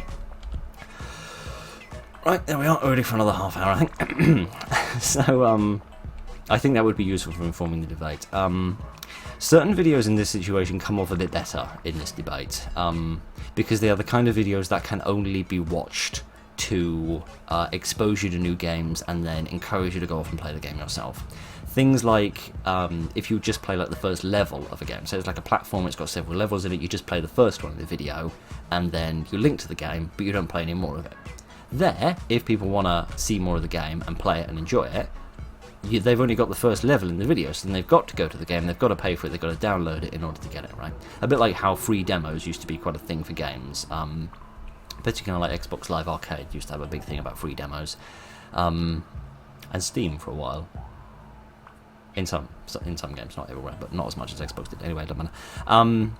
So videos like that, videos that just show off like the very beginning of the game but not show off the whole game, I think come off a lot better than that, because they can't be accused of being used to substitute for the games, because the whole game isn't there. If people want to consume the whole game, they still have to go and download it and buy it. So those sorts of videos come off a lot better in this debate. And other sorts of videos that do complement the game instead of replacing it, I think also come off a lot better. Things like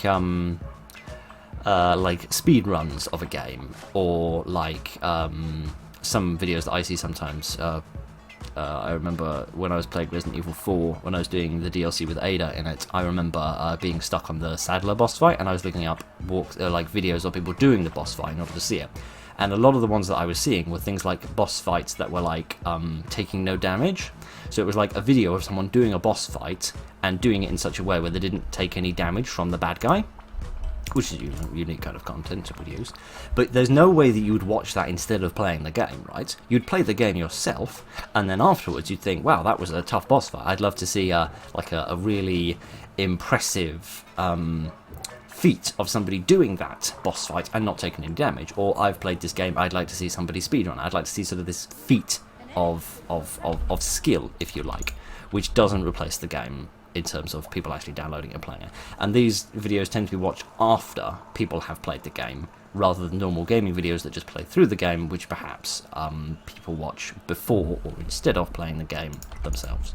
So those kind of videos come off a lot better, and it's more like the kind of videos that I make where I'm playing a game, usually from start to finish, and publishing it for free on the internet. So that's that's sort of the situation of the debate, the relationship that exists between developers and people that make videos, and then the costs and benefits that we receive from one another, and finding the right balance, right? Because I don't think that it would be fair for people that make videos to get all the benefits of games that they can use to create a channel, but then the developers be deprived of revenue and downloads that they have rightfully earned because of gaming. And I feel it's also important that both gaming and developers exist in this kind of balanced, symbiotic relationship, so that the audience and the game players and everybody can derive the benefits without having too many of the costs, right? And it's about striking that right balance that's there. And before I go on to one or two potential solutions that I've dreamt up for this, which might be terrible solutions, and feel free to slate them as much as you like, but they're just ideas that I've had that I think are worth airing. I should emphasize at this point, as I said before, I don't know the state of the market as it is right now. I don't know whether it's the case that there are a lot of revenue and downloads being deprived because of YouTube, or whether that's just a sort of an impression that some people have got, thinking that that might be a thing that might happen, but not it's not actually happening, if that makes sense. Whether we're like worrying about a problem that isn't real, or whether we are worrying about a problem that is real. Because if it is a real problem and developers are being harmed because of it, then we should try to implement some sort of something in order to make it better for developers. But if there's actually no problem there and everybody's all right and happy, then there's nothing to worry about, and this entire debate is for naught. But yeah, again, without more data on what the market is really like, without being able to see whether videos are actually decreasing the amount of revenue that developers get or not, without knowing that, I can't actually conclude what the situation is, and thus how important it is that we do something about it, if anything, or just become more aware of it, or whether it's even important to have the debate in the first place. So, I feel like it's necessary to preface that more data and a better understanding of what is really going on in the market would be better than just each individual person having a think within themselves. If there was, like, I don't know, more open sort of communication with everybody, you know, like when they do focus groups for like research and stuff. If you like get people together and discuss it all together in a big group, then maybe we can understand what the hell is going on. But maybe I'm having grandiose ideas that will never come to fruition, and maybe none of it really matters. But So thinking about this sort of relationship as it is, what kind of solutions can I actually think of? Well, in terms of this, well, let's start with the sensationalism that I was talking about before and sort of spoiling things for people. In terms of like sensationalist thumbnails and titles and stuff, I think that if sensationalism in terms of titles and thumbnails, and everywhere in media, to be honest, everywhere from movies, TV, adverts, news, articles, everything really. If sensationalism were to die in a great big fiery pit, I would not shed a tear. I would be very glad to see the end of sensationalism everywhere and forever for the rest of always. However, I think that's kind of like a free lunch, as it were, in that would bring about benefits, but in terms of it wouldn't be spoiling games for people anymore. But there's no, again, like we were talking about before with my sort of philosophy of doing YouTube, there's no way to really sort of enforce that, and again, I wouldn't want to enforce that. That would require more like a kind of a cultural or a social shift where people decide to stop doing that. People would have to kind of self-police themselves on that rather than anything else.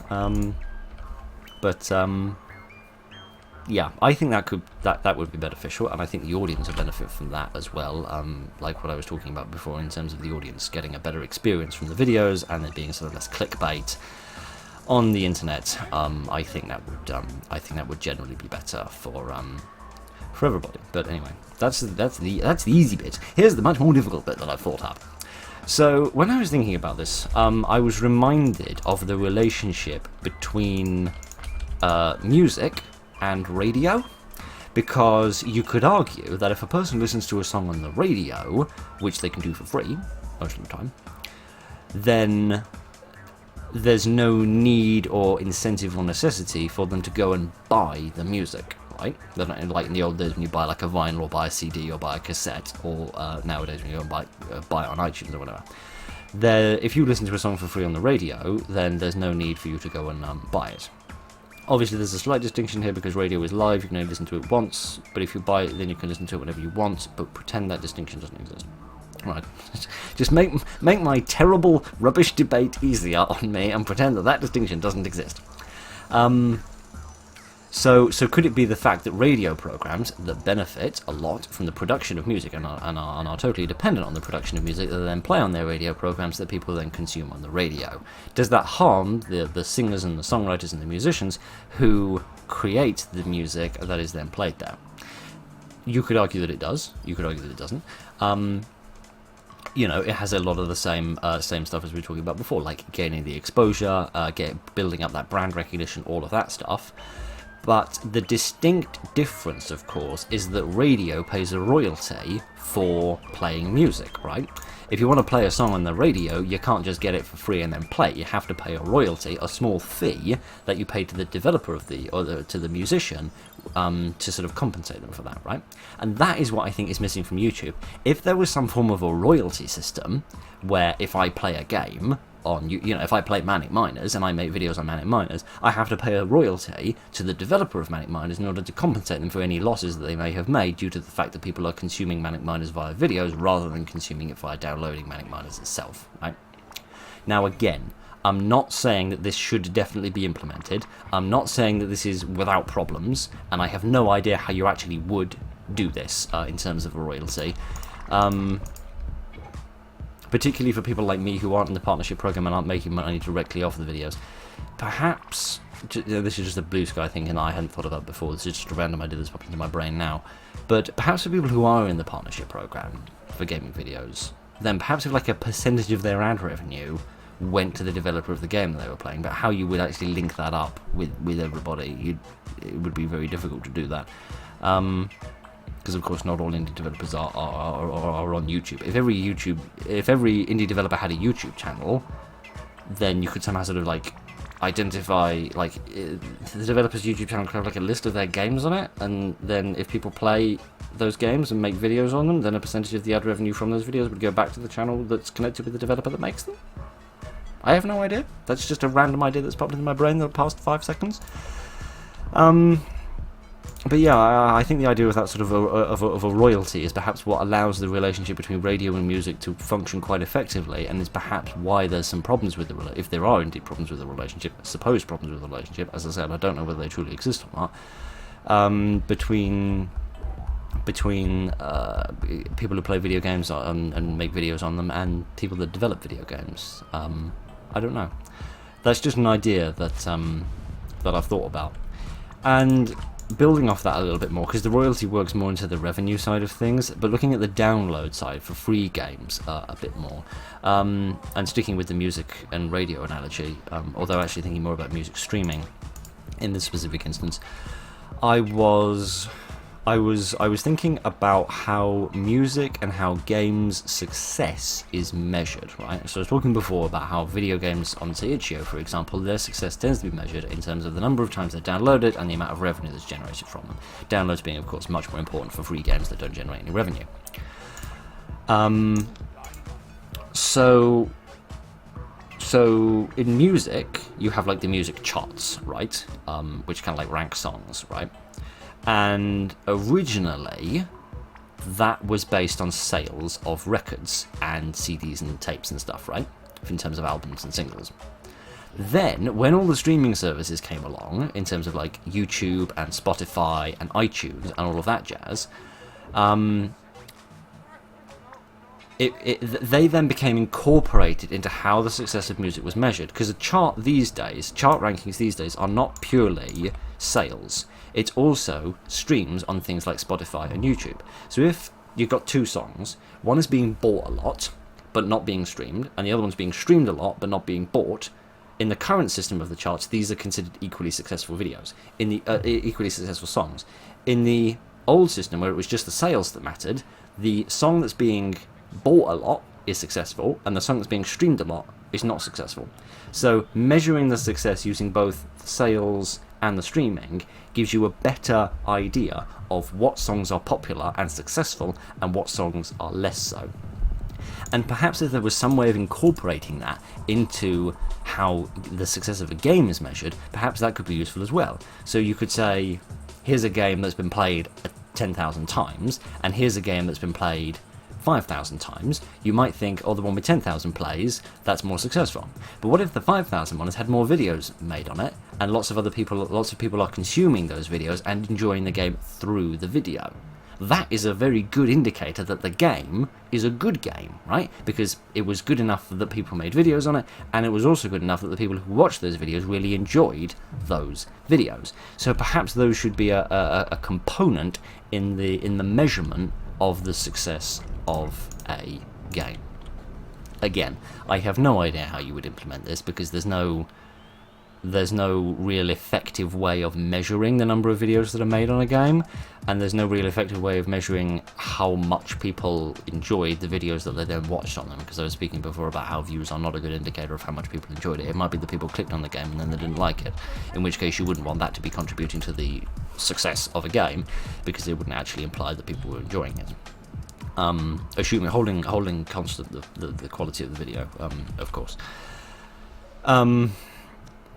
So yeah, that could be difficult to implement on YouTube, because of course in terms of the streaming for music, it's relatively easy to do that, because you can very easily measure how many times a song has been streamed, and there's only a few distinct platforms where that happens, mainly YouTube, Spotify, and iTunes, and similar things, and more recent competitors as well, like Amazon Music and all the rest of that.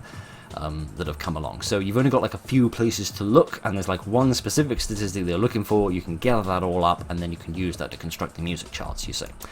With games, it would be far more difficult, because itch.io and YouTube can't. Well, they could, but they don't. I don't imagine they want to. They would have to like communicate with each other in terms of how many videos and how many views on those videos, or like average view relationship, or whatever, the number of likes, whatever, blah blah blah. On all of the videos of individual games, and then that information would have to then go back to itch.io, who would then have to give it to the game developers, who could then use it to figure out how successful their games are.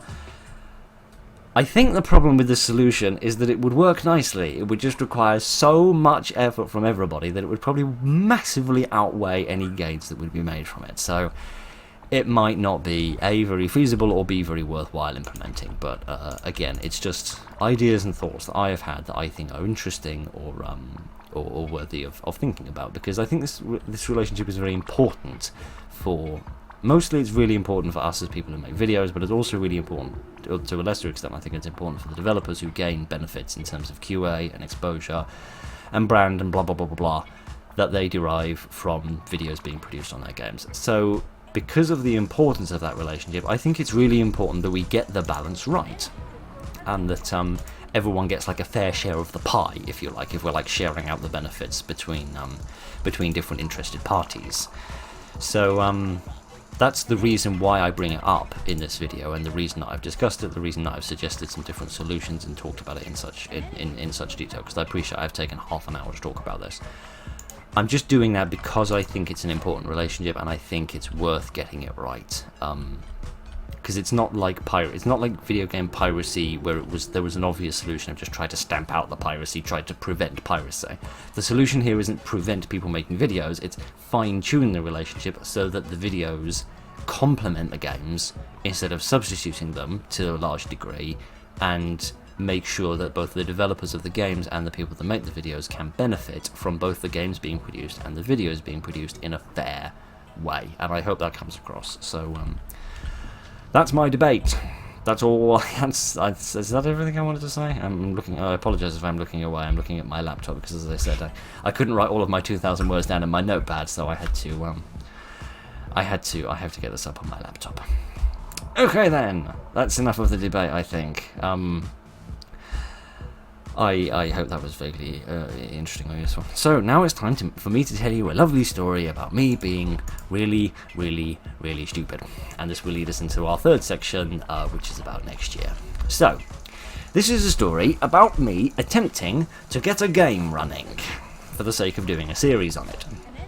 So, the game in question is Pirates of the Caribbean from 2003, made by a company called Akela and published by Bethesda and Ubisoft. This is the game, you might be familiar with it. As I said, it's from 2003, so it's quite old. I played it when I was a child. It is a really good game, it's a really fun game, and I shall talk more about why it's a really fun game when I finish telling you the story of me being stupid. So, because it's from 2003, obviously it wasn't designed to run on Windows 10 PCs, which is what I'm always working from when I make videos. So my idea was that I would get a hold of a copy of the game. I thought I'd buy a new copy of the game, because obviously, games that you've had when you were a child, at least in my case, usually come out being really scratched up and quite badly damaged. I thought I'd buy a fresh copy of the game that'll be nice and clean, nice clean disc. We'll get it running on the Windows 10 PC, and then we can potentially make some videos on it, and we'll have good fun, right? That was the goal of my plan. Here's the story of how it happened. So I buy the game, and I install it on my computer. And the installation runs absolutely fine, no problems whatsoever. And then I attempt to launch the game, and it doesn't do anything. it doesn't start. You can go into the task manager and you can see no processes are running. It's not just slow, it's nothing's happening. So I am disappointed, but I researched the issue. I mean, the game's 20 years old, I didn't expect it to run plug and play, but you know. So I researched the issue, and I try to diagnose the issue, and I come up with various different problems. Some people are saying it's reacting poorly to Intel graphics cards, but I don't think my graphics card is made by Intel, at least I don't think it is, and but I thought maybe that's the problem, so I downloaded a potential fix for that and tried to get that running, and I diagnosed it as various different problems and tried to implement various different solutions for them, and none of them were working. So then I settled on what I believe to be the correct reason that it stopped working. I believe the correct diagnosis of the problem is that, and this links into what we were talking about piracy before, which I know there's a certain irony in that this is literally about bloody pirates, but the game, and a lot of old games, have an anti-piracy measure whereby the computer checks to see if you have the disk in your disk drive, you see. If you've got the disk, it says, okay, you've bought a legitimate copy, you can play the game. If you don't have the disk, it thinks, oh, you might have downloaded this off a naughty site and you're pirating the game, and that's naughty and that's wrong and you're not supposed to do that. So then, if you don't have the disk in it, don't play the game. I'm sure you're familiar with how this works. So the diagnosis of the problem was that Windows 10 security seems to react very badly to this anti-piracy measure. For some reason it detects that as some kind of malicious process and shuts it down immediately. It just shuts down everything related to it. It doesn't just shut down the process but still play the game. It literally shuts down everything related to the game whatsoever. And that's what prevents many old games from launching on Windows 10 PCs, because they have this anti-piracy measure, which is causing Windows 10 security to react badly and shut it all down so you can't play the game. So the game would run, but Windows won't allow it to run, you see. So that was potentially the solution to my problem. So, having diagnosed the issue, I went about looking for ways to circumvent Windows security. Some people were saying get into the guts of Windows security and stop it from doing this check, but I didn't want to do that, because anybody on the internet that's telling you to muck around with your security on your computer is probably trying to get a virus on your computer, so don't listen to them, would be my top tip of the day. So I didn't want to do that. I wanted to do a kind of solution that didn't involve downloading anything, regarding the security and not changing the security. I just wanted to kind of circumnavigate the security, not break the security, right? So the main solution that people seem to be suggesting was, don't install the game into your program files, you see, like the default location where your games get installed. Place them somewhere else, which the computer security won't check for the sort of malicious hardware, right? If you leave it somewhere else, it won't do this check, and then the game will launch and you'll be able to play it and it will work just fine for you. So that was the idea. So I had to remove, careful choosing of word there, I had to remove the game from my system and then reinstall it somewhere else to a location where Windows 10 security wouldn't work. Right? And people were suggesting various different places, but so long as it wasn't in the program files, most people seemed to say that it would be alright. So, this is one of the parts where I become very stupid. So, I deleted the files of the installed game. Because when I download games off itch.io, you don't install them, you just download them, you extract the zip file, and then you play the game, and then when you're finished with it, you delete it.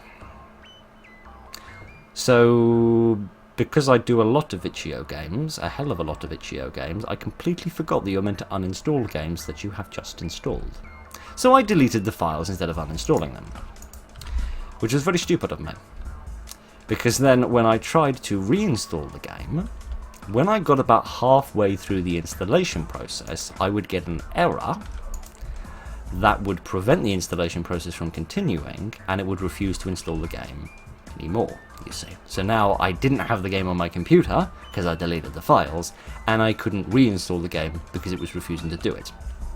Now, you know how bad computers are at communicating what's wrong with them when they encounter an error, but I have it written down here. It was something called a cycle redundancy error, or possibly a cycle redundancy check error. I can't quite remember exactly what it said. And I wasn't able to find any information about this on the internet in terms of what that might mean, but what I sort of assume that it meant was that it couldn't install the game because it thought the game was already installed because it hadn't been uninstalled, you see.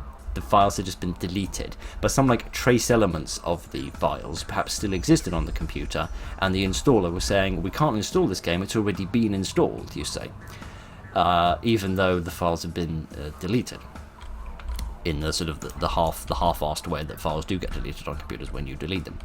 So that was a problem because I couldn't install it on the computer anymore. So I was kind of stuck. So what I thought is, I know, I'll install it on my laptop and try and get it running there. Because better that it works on the laptop than it doesn't work at all, was my thinking process.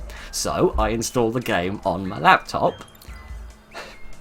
and I try putting the files in a different place. I don't put them in program files, I put them somewhere else.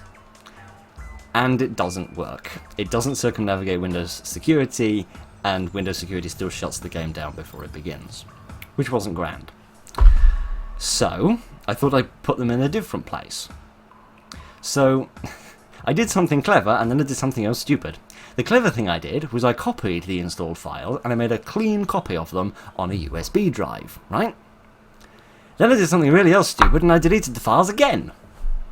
Why, I don't know, because I had literally just gone through all the horror of the ramifications of my decision of deleting the files instead of uninstalling them. But for some mind-numbing reason, probably because I was doing this project in the middle of the night, because it was while I was still doing some university work, which was really stupid of me to do the two things at the same time, but for whatever reason, I don't know why, I decided to delete the files again. So when I installed the game again, I got another cycle redundancy error, and I couldn't install it there either. So, but, but remember the clever thing that I did of making a clean copy on the USB drive. So I thought, maybe if I run it from an external drive, like I don't install it to the hard drive where the operating system is, what if I install it on a separate drive, an external drive, and we try to run it from there? Maybe Windows Security won't scan it there. So I plugged the USB drive into my Windows 10 computer and tried to launch it, and it doesn't work. It still gets picked up by Windows Security, and it still refuses to start. Whoop-de frickin' doodle. So now I can't install it on my computer, my desktop, and I can't install it on my laptop, and it isn't running off the USB drive. So this project is going really well so far. But never mind. So I started looking at a different solution for a sort of a no CD fix to try and, instead of preventing the Windows security from checking to see if the disk was there, I thought maybe if I can find a mod or a fix for the game that tells it to not check for the CD, which would have been like a perfect anti-piracy thing at the time, but since it was like 20 years later and I don't think a Keller even exists anymore, I thought it wouldn't really matter, and it wouldn't be considered as naughty piracy that I don't like. So that was the idea. But I couldn't find a specific no CD fix for the game that was just no CD and nothing else. What I could find is a mod called New Horizons, which is a mod for the game, a bit like Basmod is for Manic Miners, if you're familiar with that, which essentially sort of rebuilds the game and adds in loads of new features, makes the gameplay more complicated, or more detailed, so not more complicated, but like more in-depth, and it adds sort of lots of nice things and expands upon the game and gives you a bigger experience than you would have had with the standard game, right? Now this wasn't really what I wanted, because I wanted to play the vanilla game, which is what I played when I was a kid. I didn't want to play this new modded version of the game that was more recent. But I thought a modded version of the game is surely better than nothing if I can get the game running at all, and maybe I can kind of deactivate the mod, or like go into the settings. Maybe there'll be something in the settings that will allow me to say how much, or like different bits of the mod I want used, and I could maybe say no, don't mod these bits, just mod the absolute minimum to try and get back to a more vanilla experience. I was desperate, so I downloaded the mod, and because it wasn't working on either of the laptop or the computer, because it wasn't installed there, I put it on the USB drive, hoping that it would work on the USB drive. And guess what? It did. It runs perfectly off the USB drive.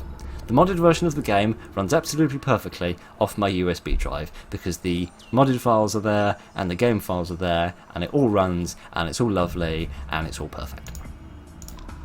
This, however, is not the end of the story, because the game is incredibly modded, right? I mean, it is, in its skeleton form, the same game as the vanilla, but it is really, really different, and that's not what I wanted to play. So I wanted to get the vanilla game version of the game running. So I sat down and I had a think, and I realised that I was not utilising my very tiny skill set appropriately. Because if there's something in this world I don't understand, it's computers and files and computer programs and coding and all the rest of that. I don't really understand it, right? I try my best to understand these things, but I with the greatest will in the world, I don't understand them. But I thought, what I do know about is recordings, right? And making videos and things like that. That much I understand. So let's transform this from a computer-based problem into a recording-based problem. So let's run it on some old hardware that it will run just fine on, but of course won't be powerful enough to run a recording like running OBS, like this computer does. It won't be able to do that, but that's a recording problem. I can probably find a solution for that. So that was the idea, right? So I sat down and I had a think. So I thought the hardware that I'd run it on would be my old Windows 10 XP computer. Windows 10 XP? That's a weird love child of a device. I'd hate to see what that looked like.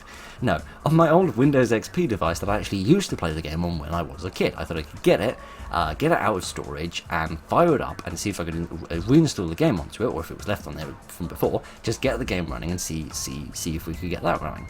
And then through some kind of combination of like a capture card or something, I could then record the footage from the XP in order to make videos on it, and I thought that would work, right?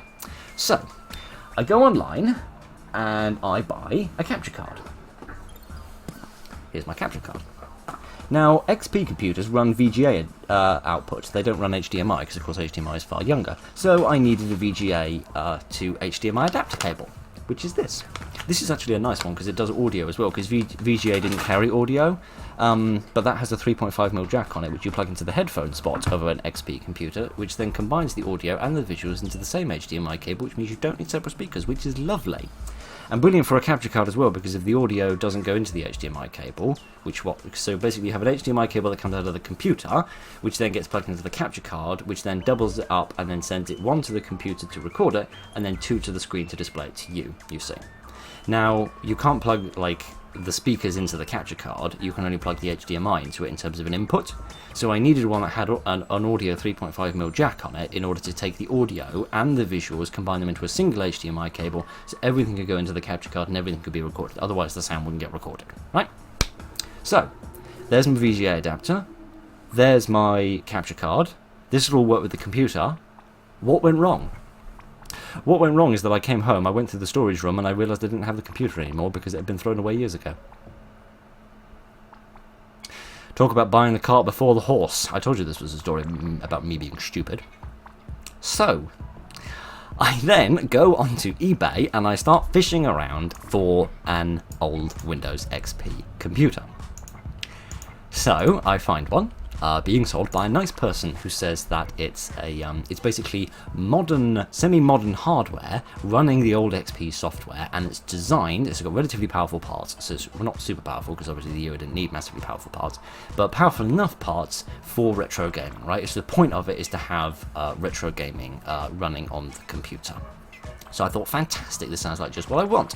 And I noticed in the description that the seller says, very kindly, that you can contact them through eBay if there's a specific game that you want to get running on the computer, and they will get hold of the game and install it on the computer and see if it runs for you, to make sure it's powerful enough to run the game without any problems. So I thought, amazing, this is exactly what I want. So I contacted the seller and I said, this is the game I want to play, can you check if it works, please? And they say, yep, absolutely, I'll do that for you. And they do that for me, and they get back in touch in a couple of days and say it runs absolutely fine, no worries at all, the computer will meet your needs. And I say, fantastic, and I buy it, and it arrives.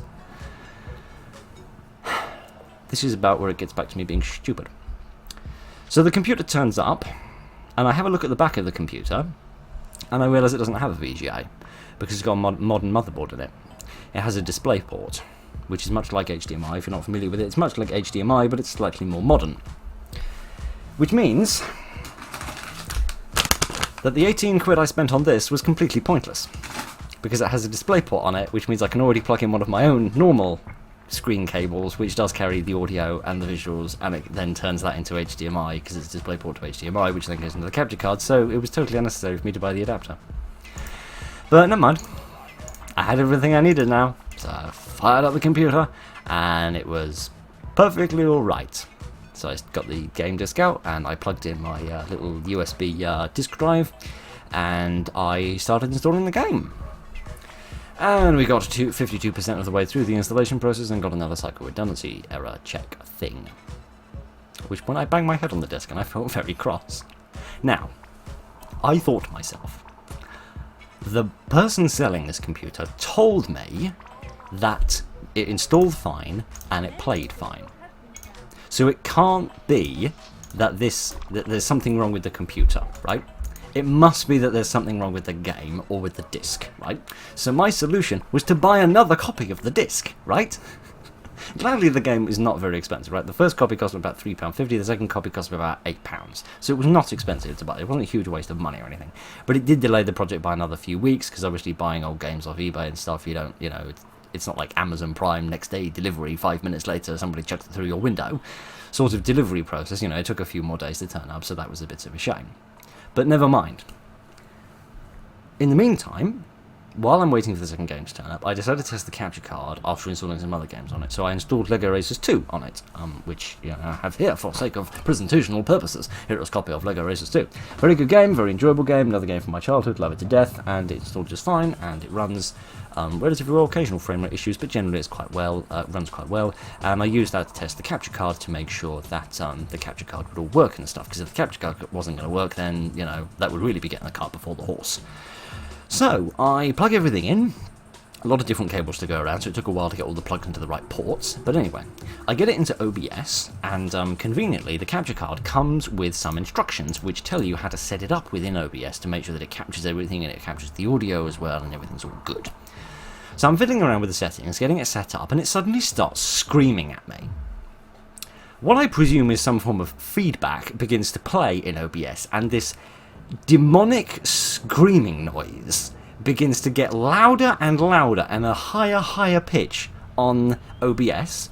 I presume I plugged like two things into the wrong thing and there was like a feedback loop of something that was going on, because it wasn't supposed to be producing any audio with anything, but for some reason it was screaming at me, and it was the middle of the night and it was really dark and it was really rather unsettling, right? And I say that as a man who, I play a lot of indie horror games, also watch a lot of horror movies, and they generally don't scare me much in terms of like actually making me feel nervous. But this capture card screaming at me, because it was so unexpected and out of the blue, it caught me off guard and I genuinely felt really disturbed from it. But anyway, that's another example of me being stupid. I fixed the settings and the capture card works just fine, and I recorded some footage from Lego Racers 2 and it's all wonderful and lovely, and the microphone works and the camera works and everything is absolutely great. There's a slight lag of about half a second between the visuals of the game and the audio of the game, and then the camera and the microphone, because the camera and the microphone go directly into the computer, and the game actually comes through the capture card, so it's slowed down by about half a second. But it's not really noticeable, it isn't really important. But other than that, everything's working brilliantly. So that keeps me occupied for another couple of days, and then the game turns up. Brilliant, I think to myself. So now I can try to install the game again. So I do. I attempt to install the game, and it installs just perfectly. Good. We've gotten past the cycle redundancy check error problem thingamajig, and the game has installed. Now, when you install the game, it asks to register the product, you say. And on Windows 10, this wasn't a problem, because you could just fly through the menus, not filling in any of the details, and then it would save the registration form as a PDF, right? Because it originally said, do you want to print this so you could then send it off to get registered, or do you want to do it online, right? I said I didn't want to do either of those things, and it was okay with saving it as a PDF. Now, Windows XP computers predate by a long way PDF. Well, they don't actually predate PDF, but they do predate PDF being a free and like widely open accessible format. So it won't save it as a PDF, and it wants to print it or go online. So I get in contact with my mother, who prints stuff out sometimes, and ask her, do you have a printer I could borrow? And she says yes, and one evening she brings the printer, and we plug the printer in, and we try to register the product by printing out the form, right? And if you're thinking this is a long-winded process, you think about how it felt going through it myself. And we try to print the thing. But it won't interact with the printer because the printer needs to be installed from a disk. We don't have the disk anymore because we've had this printer for a long time. She doesn't have the disk anymore. We can't find it, so the printer doesn't work. So we can't print the form out. So then I think, okay, well we can register it online. I mean, the website's probably dead, but maybe we can get it to register online. Now the XP computer that I bought, so it was a fly passing by, it doesn't have Wi-Fi. So I couldn't connect it to the Wi-Fi in the house. So I think, aha! We used to have an Ethernet cable somewhere. Let me see if I can plug it in with an Ethernet cable. That's older. Maybe it'll think and run off the internet that way, even though it's probably looking for dial-up and a modem and all that jazz, and we don't have any of that anymore. Oh, is the joys of modern internet. So we dig out an Ethernet cable and we plug it into the router and we bring it down here in order to plug it in. But the cable isn't long enough to reach the computer. And the Wi-Fi itself doesn't reach all the way. The Wi-Fi doesn't reach all the way down here. So the cable isn't long enough to reach this part of the house. So I think, okay, let's move the computer closer to the Wi-Fi. So we'll take it closer to the Wi-Fi router, and then we'll use the Ethernet cable and we'll plug it in and we'll try to register the product online. So I have to shut down the computer in order to move it. And when I'm closing all the windows and stuff, I notice a cancel button. It turns out you can cancel the registration process because it isn't compulsory and it was absolutely unnecessary. So I turn around and I apologise to my dear mother, and I apologise for wasting all of her evening faffing around with Ethernet cables and printers. So that was me feeling real stupid. But the game has installed perfectly well, we haven't had a cycle redundancy error, and we can now run the game on old hardware whose security will not react badly to the anti-piracy check, and we've got a disk which is plugged into the disk drive, so it'll know the disk is there, and we can run it and everything will be grand. So I run the computer and it says the disk isn't there. I run the game even though the computer says the disk isn't there. Even though the disk is there and it's in the drive and it's plugged in. And I can hear the disk drive whirring around and it's clearly reading the disk. So I open the My Computer file program, which is a bit like this computer on more modern PCs, where you can see like the hard drive and all of the various USB things that you plugged into it, where I can see the disk drive, right? It's registered there as a device, as like a data device. And so I start playing the game again, and I watch the disk drive in the My Computer program in order to see, does it remain there all the time? Is it like that it's dropping out after a minute and it's saying that the disk isn't there the whole time and that's what's causing the problem? As it transpires, it is, right? It is that it's sort of dropping out after a couple of seconds, and that's why it's registering that the disk isn't there, even though it is. So I think, okay, maybe, and I didn't have any reason for thinking this, but it was just a random idea that I had, maybe the problem is that because it's a USB, maybe that's slower than if it was like hardwired into the computer, like how old disk drives used to be when they were internal to computers before disks became a bit of a thing of the past. So I thought this USB drive that I've got, this disk drive that I've got, right, it has a little cable on it where you connect it, right, and it's a USB 3, right, maybe you can see the blue there, right, it's USB 3, but it was plugged into a USB 2 port, so I thought maybe if I plug it into a USB 3 port, that'll be fast enough that it'll read it more effectively without dropping out, because it had never dropped out before, so I didn't think it was like a dodgy connection or anything. I thought maybe it's just the speed of it that's a problem. So I unplug it, and I plug it into a USB 3 port, which it conveniently does have because it's a modern motherboard. The problem is that the USB 3 port is like right at the top of the computer. In fact, I have the computer here. Well, you're doing show and tell, essentially, so why don't I show you? So here's the computer. Here's the little dinky computer that I bought. There's this on button. So it has some USB 2 ports down here at the front, right? That's where it used to be plugged in. But I wanted to plug it into a 3, which are round here at the back, right? Just those two up there. You probably can't see the colour in there, but it doesn't matter. Those are the USB 3 ports, right? Now, as you perhaps saw, the cable on that thing is relatively short, so I couldn't plug it into the top of the computer and then just... Sorry, and the wrong sitting on a cable. I couldn't then like plug the disk drive in to the computer and then rest the drive on the desk because it was too... the cable was too short, and it would have like meant that the disk drive was sitting at an angle. I didn't want to do that because obviously disk drives are a bit sensitive to their elevation, or rather to their orientation. So I put it on top of the PC, right, and then plugged it in, which was right below where it was. So the cable was long enough and we could fit it in, and it was perfect. So I checked that it's reading the disc, and it is, and I try starting the game, and the cat jumps onto the table, bumps into the computer, knocks the disk drive off the top of the computer, which was perched there precariously because I'm stupid. It falls off, it makes a funny noise, and stops reading. And naturally the game says that the disk isn't there. So, after moving the cat, I then try recovering the situation, plugging it back in, and holding it very carefully to make sure that it doesn't move while it's reading. But it still won't read it, right? And in a different way to the previous way, right? It wouldn't even register that the disk was even in there, let alone that it was in there slightly, but it kept sort of dropping out as it was before. So I decide, well, if the disk drive's broken, we'll buy another disk drive. So, here's another disk drive that I buy.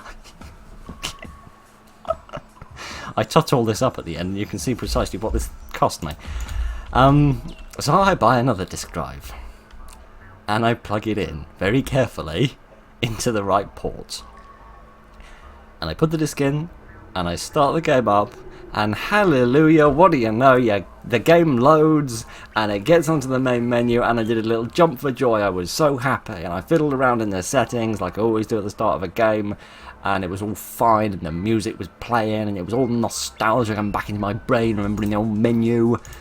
And then I clicked new game, and it crashed.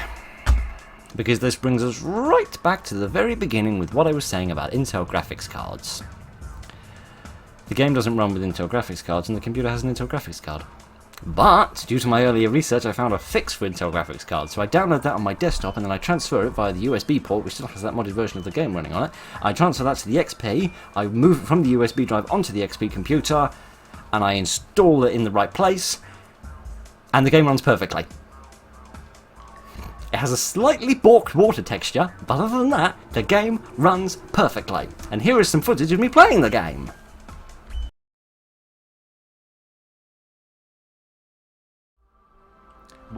What kind of cock and bull stories have you heard here in the tavern lately? Dialogue in this game is unbelievable.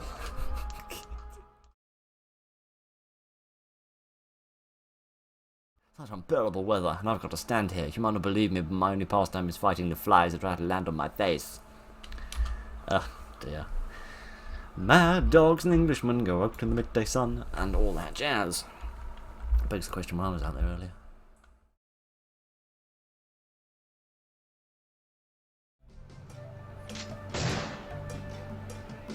I think I just shot someone's pet chicken. I do sincerely apologize.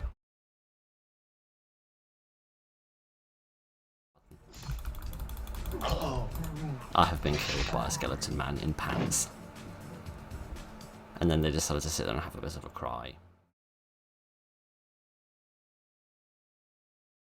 What do you want, bucko? There's no need to be rude! You great big rude portly person with your silly hat on.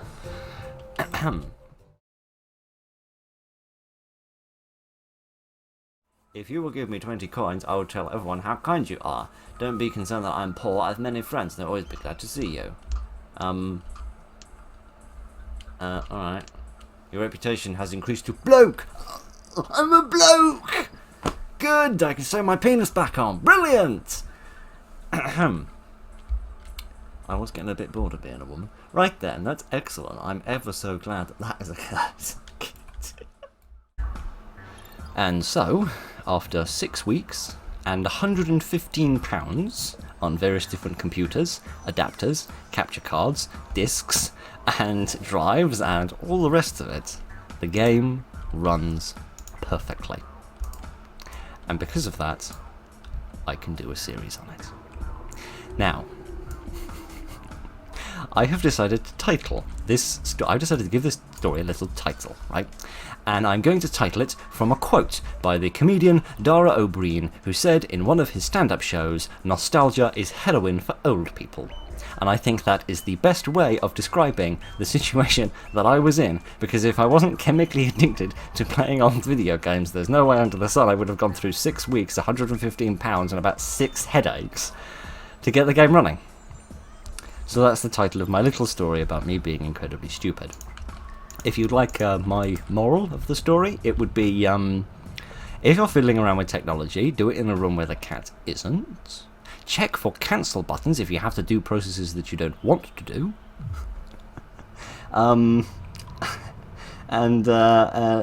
yeah. I think those are two of the best tips that I can possibly give you, possibly. And be careful when you're plugging in capture cards. I don't want you to get as haunted as I was by that screen. But never mind. That was the story of me being stupid. Now, if you're not familiar with the game, you might be wondering, why under the sun was I going to such an effort to get this game running? The answer to that is because the game is really awesome, right? It genuinely is a super fun little game, right? So you saw a little bit of it there in the footage, and essentially it's like an RPG, and you play as this chap who is the captain of a little cargo ship, and then you get involved in like the wider events that are going on around a set of little islands down in the Caribbean.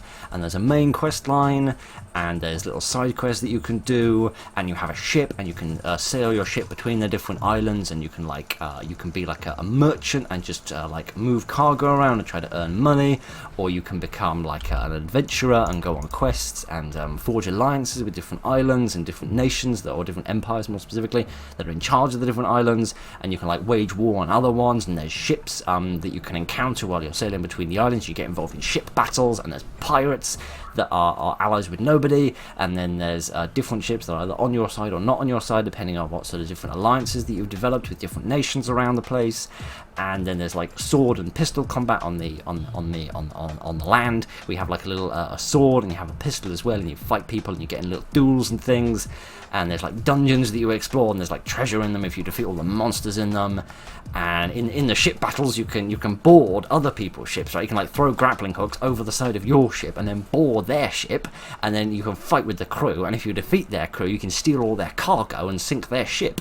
Or you can take the ship for yourself and keep it as your own ship if you want, if it's a better ship than yours. And you can like hire officers as like followers to follow around with you, who will assist you in combat, and you can assign them to ships, so you're not just going around with your ship anymore. You can have a small squadron of 4 ships in a row and use them in big battles. And each island has a little fort on it, and you can attack the fort if you're really strong, and then you can board and land at the fort, and then you fight all the soldiers inside it, and then you can ransack the town and get loads of money and supplies and all sorts of awesome stuff like that. And it's really, really, really fun, and I really love the game to bits. And yeah, that's why I was so enthused to do it, because it's honestly a really, really awesome game, and I love it to pieces, and it's absolutely amazing. So, yeah, it's really... it reminds me of when I started playing Manic Minders in the first couple of videos, and I started geeking out about how awesome Rock Raiders and Manic Minders were. I feel like I may do that a bit in this Pirates of the Caribbean game as well. Before I go any further, however, I should mention, despite the fact that it has Pirates of the Caribbean written on it, and you might recognise, I don't know how well this is coming out because the light's shining off it a bit with a bit of glare, but the yes, it's called Pirates of the Caribbean. Yes, the cover art is almost identical to the first Pirates of the Caribbean, involving, you know, Jack Sparrow and all the rest of it. It has next to nothing to do with that franchise. You may be wondering why. Frankly, so am I. So, as I understand as the story goes, the game is being developed as a sequel to a game called Sea Dogs, which I think came out in the late 90s, which was another sort of piratey RPG game. And this was being developed as a sequel to that game, was going to be called Sea Dogs 2. And as I understand, it was released somewhere in the world as Sea Dogs 2. Not everywhere is it called Pirates of the Caribbean. Somewhere it's called Sea Dogs 2. I think it's somewhere in Eastern Europe, but I could be mistaken, I could be wrong about that, so I'd have to check that. But, near the end of the development cycle, as I understand it, they got hold of the Pirates of the Caribbean license. So they decided to shoehorn in some elements of Pirates of the Caribbean in order to sort of take advantage of the brand recognition that they were going to get out of it being called Pirates of the Caribbean. So there's 3 things in it that are Pirates of the Caribbean-esque, and the rest of it has nothing to do with Pirates of the Caribbean. So when you start the game, a little bit into the game, there's a cutscene that plays, and the narration of that cutscene is by Keira Knightley, who was the actress of Elizabeth Swann in the Pirates of the Caribbean films. There's that. There's also some skeleton monsters, like the first film, had skeleton monsters in it. I don't think these skeleton monsters really have anything to do with the Cursed Aztec Gold. I think they're just bog standard skeleton monsters. And there's also a one ship in it, which is a ship from the movie. I won't tell you which ship because it's a little bit of a surprise that I'd rather save for actually playing the game. But there's one ship in it, which is a ship from the movies. Other than that, it has nothing to do with Pirates of the Caribbean whatsoever. It does have a Disney logo at the beginning, but other than that, and those three things I've mentioned, it has nothing to do with Pirates of the Caribbean whatsoever. So if you were looking at this thinking, oh goodness, a Pirates of the Caribbean game, it's not a Pirates of the Caribbean game, it's just about pirates in the Caribbean. It's not about Pirates of the Caribbean, but it's about pirates in the Caribbean, if you like. Think of it that way. Which is slightly ridiculous and absurd, if you ask me, but hey-ho, that's how marketing works. So, yeah, it really has nothing to do with Pirates of the Caribbean. But regardless, it's a really fun game, and I plan to make some videos on it once Project Crypt is finished. Because now that I've discussed the two things of the current year, we can move on to discussing next year. So, the main thing that I want to talk about really is series in general. Sort of future series going forwards, because I don't really have any plans for main things that I want to change or alter in terms of the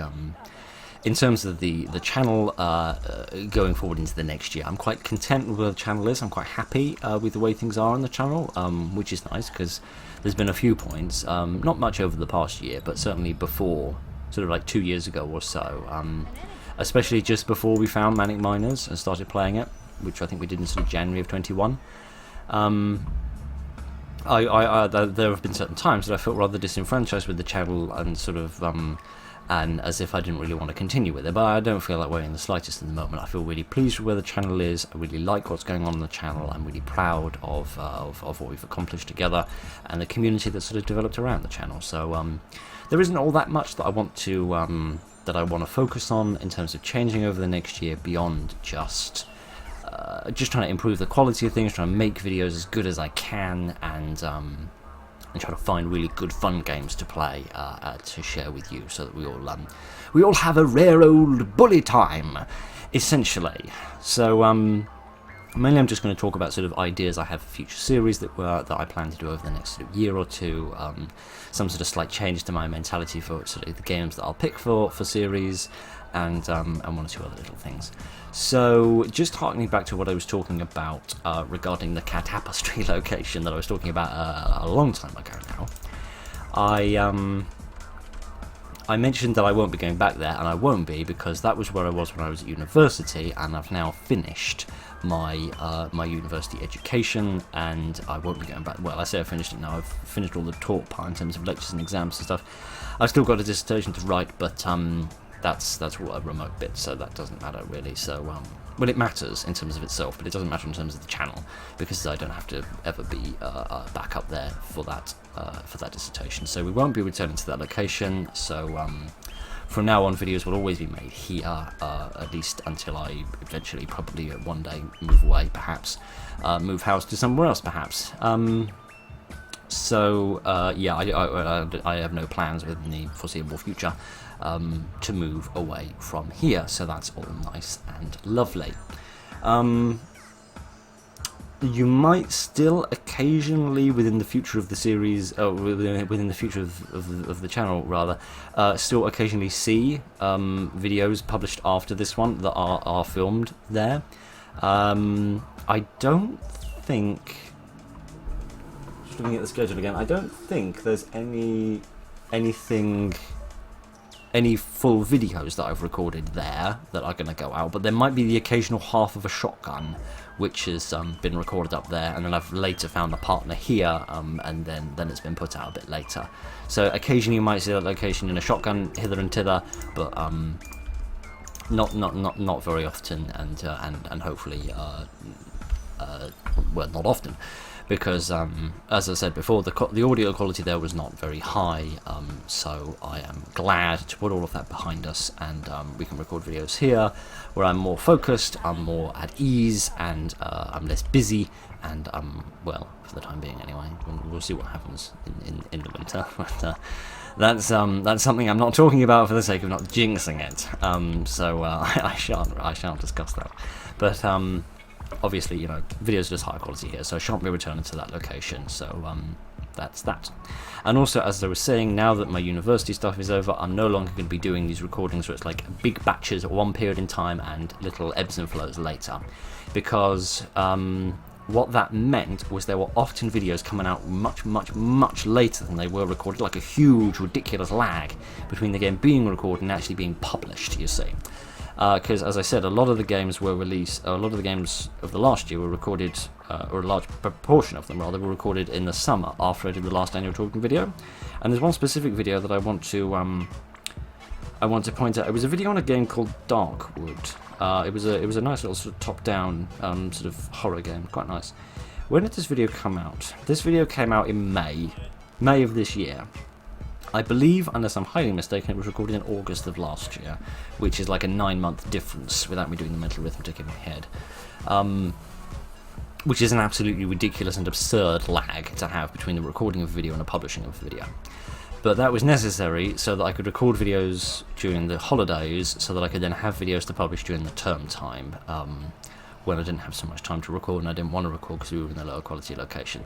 So now videos will be recorded just sort of as necessary, sort of a few videos recorded every week, so that a few videos go up every week.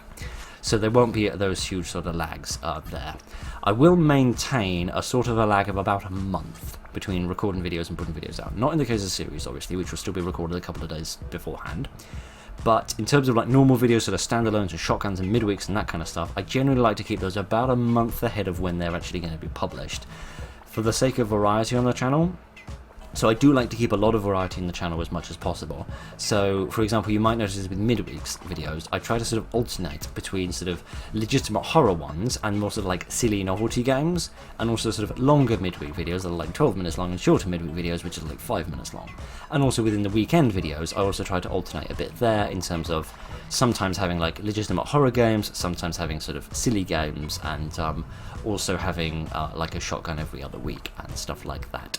So, for the sake of variety, I want to keep that sort of 1 month lag there, so that I can have time to produce videos and kind of arrange them within the schedule where I think they maximise the variety on the channel. Because otherwise, if I'm recording videos, say, only in a week, or even just a few days in advance of when they're needed, then it might be the case that I just record loads of horror games, and then loads of horror games go out. But then there's no like novelty games there to sort of spice it up a bit. Or I've recorded loads of like really short midweek videos, but then there's no longer midweek videos there to sort of change the pace up a bit. So I feel like having that time lag there gives me the opportunity to move things around a bit in the schedule of videos that are coming out in order to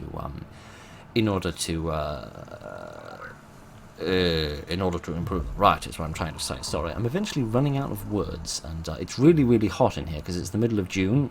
Understandably, I'm recording this on the 20th of June. It's really warm in here today. It's getting up to the heat of the afternoon because this has taken longer than I thought it would, and it's really hot in here. And I'm wearing this really thick woolen jacket, which is really stupid of me.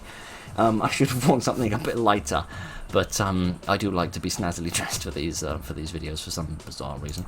But yeah, I'm wearing a really thick jacket. It's real hot in here, so forgive me if I am sweating or if I'm losing my train of thought. But yeah, we'll maintain that sort of one lag there, but it won't be the stupid 6 or 9 month lag that we've had in the past. So hopefully that'll make things a bit better in terms of the future channel. It won't really affect you that much in terms of there won't be anything on like the front of the stage that you can see, but sort of behind the scenes things will be a little bit different. But not that much really. Oh dear, what was I going to say? What else was I going to say? Future series. Yes. I suppose I should address the elephant in the room, get out of the way sooner rather than later, and discuss why I decided to stop playing Shadows over Loathing. So, if you're not really following the series that we're doing on the channel at the moment, I can't even remember when Shadows over Loathing started. It started after The Evil Within ended, whenever that was.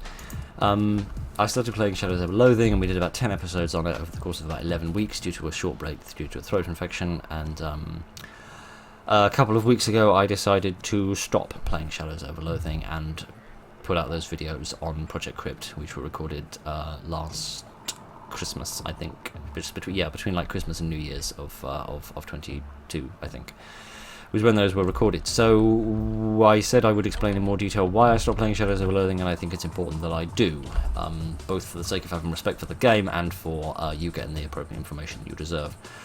So I was not having a lot of fun playing the game in the sense of making videos on it. And I want to quickly emphasize here that this is not due to the game. This is a reflection on me, not a reflection on the game. Allow me to explain why. So, as you'll know, if you've seen or played Shadows of Loathing for yourself, you know there's a hell of a lot of text in it that you're reading. More so than there was in West of Loathing, and a hell of a lot more so than there is in the average kind of a game that I play. And if you've ever seen me reading anything, you will know that I do a lot of these verbal stumblings where I accidentally misread something, or I sort of lose where I am on the line and things, and it's very annoying and disruptive to what's going on. And what I used to do at an earlier point in the channel's history was that if I made a verbal stumbling, then I would stop, reread the sentence and do it correctly, and then have a little jump cut there, right? That's what I used to do back in the days back in like the ancient days when we played things like visual novels, which we don't do anymore.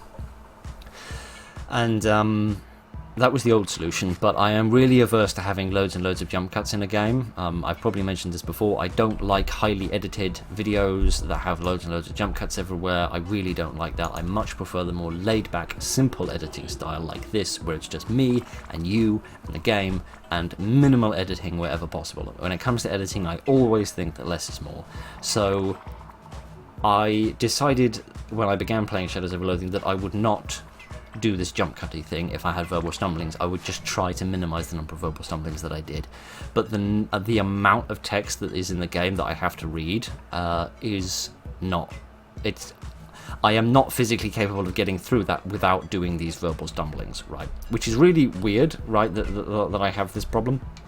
I don't know why I do have this problem, but I do have this problem with verbal stumblings, which is bizarre because my two main hobbies are making videos in which I talk constantly, and singing music, which again is a speaking thing. So you would imagine if there was any one thing in this world that I had any decency with, it would be using my voice.